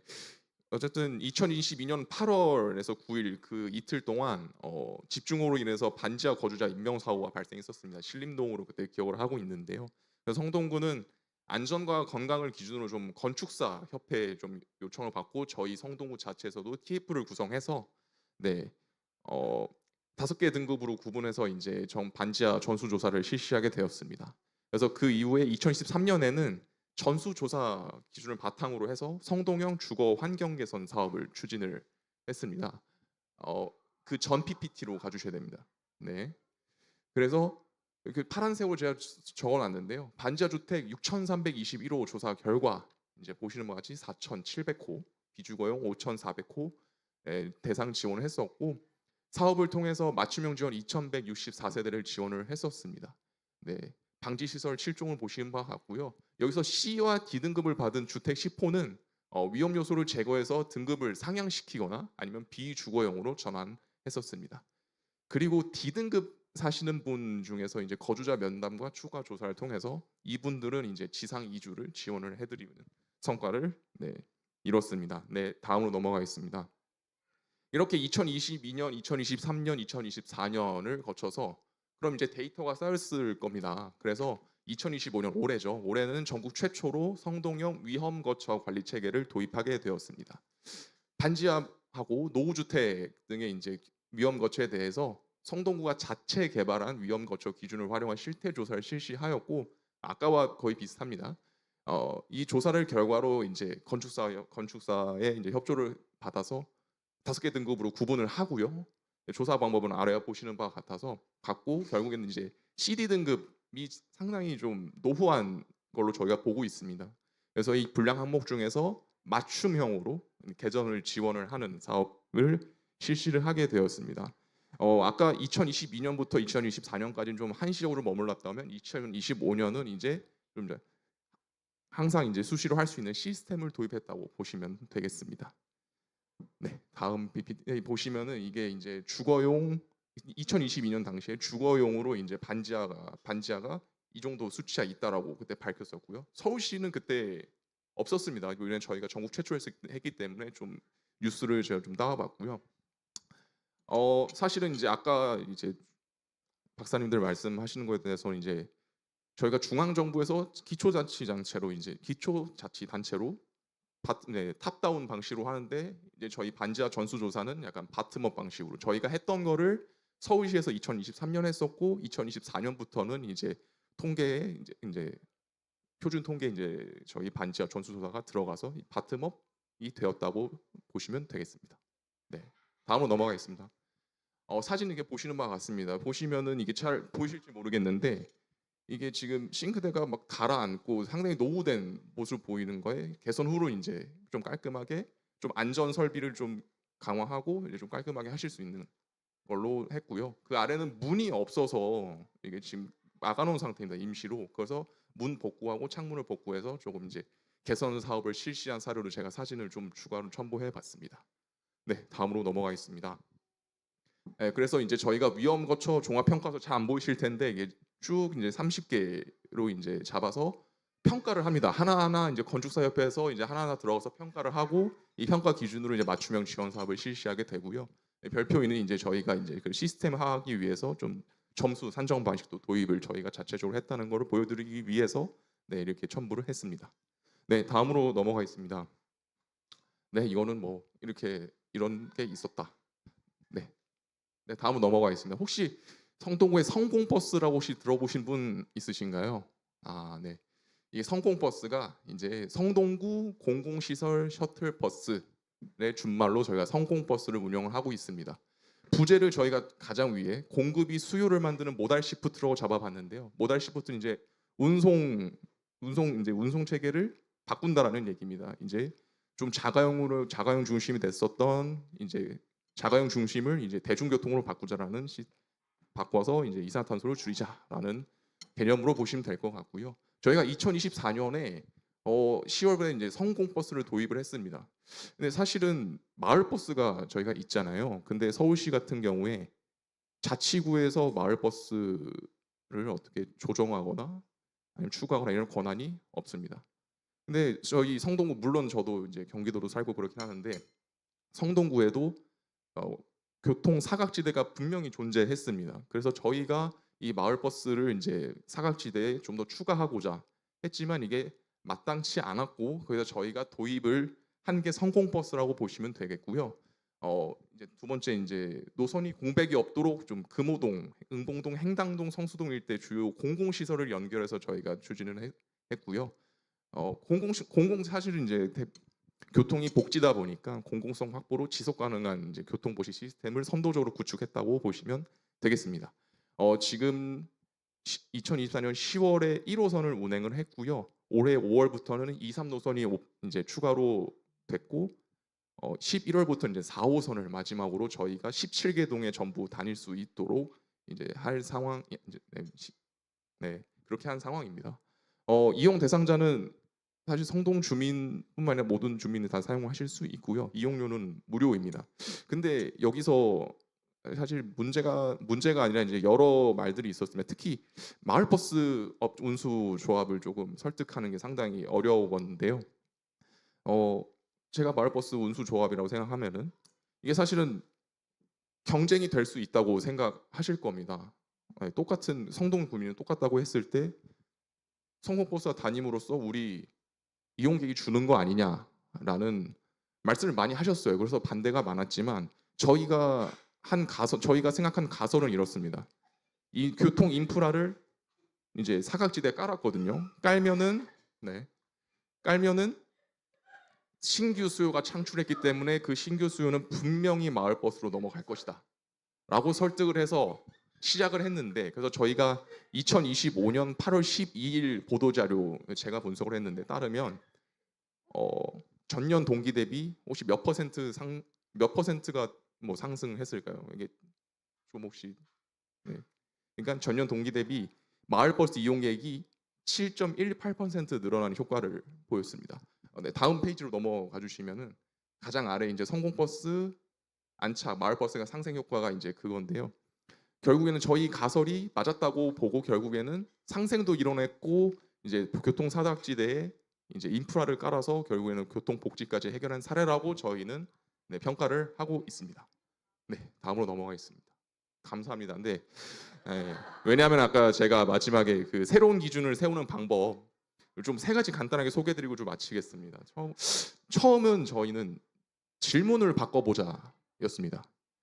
위험거처 기준을 세울 때 그렇잖아요. 반지하를 좀 해결해보자. 그럼 반지하 사는 사람을 돈을 줘서 옮기면 되는 거 아닐까?가 아니라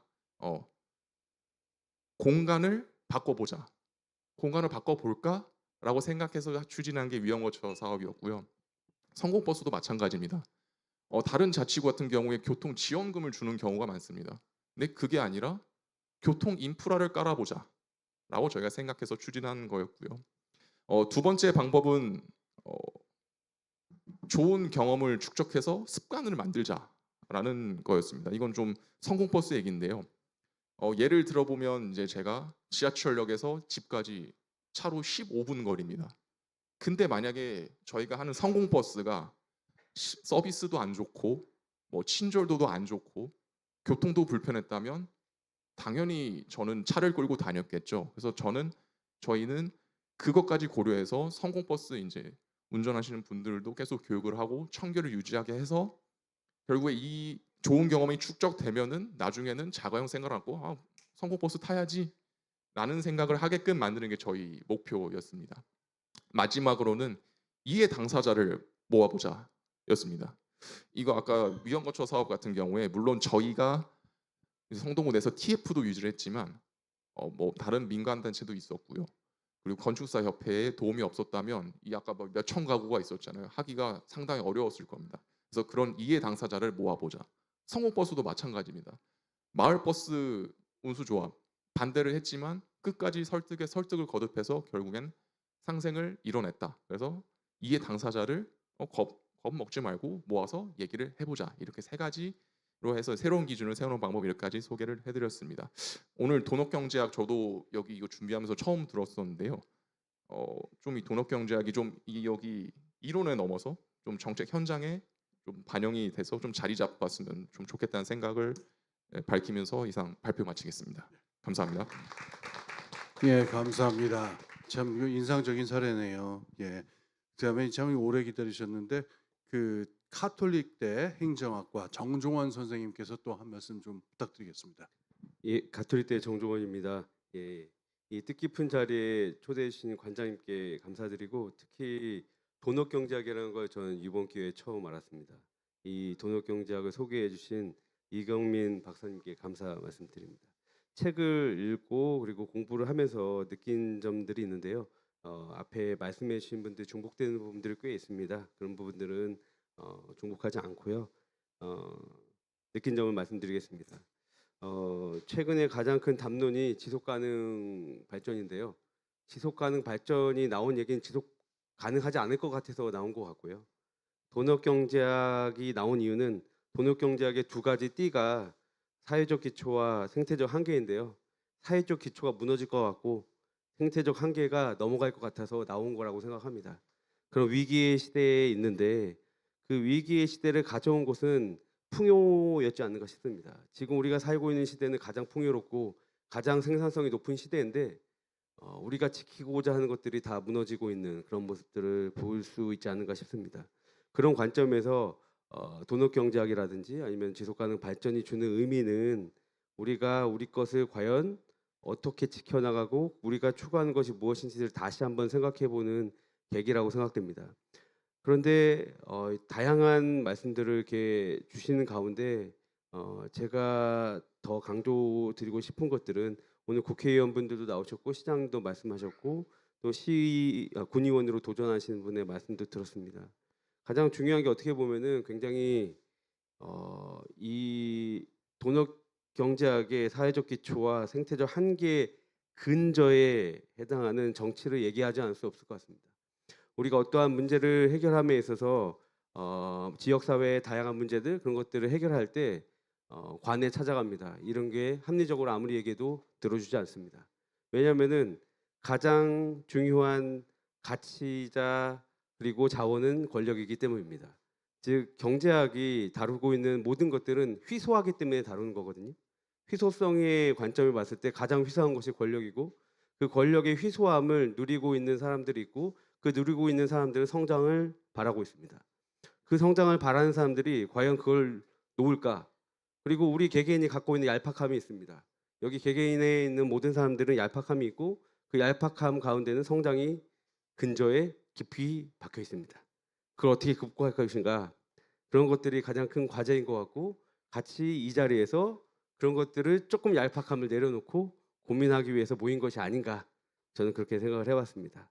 그리고 그 다음으로 또 말씀드리고 싶은 거는 데이터인데요. 뭐 AI도 있고 뭐 다양한 것들이 있습니다만 우리가 어떠한 담론을 이야기하고 성장을 넘어선 기초가능 발전과 그리고 돈업경제학에서 추구하고자 하는 것을 이야기하려면은 데이터가 필요하다는 생각이 듭니다.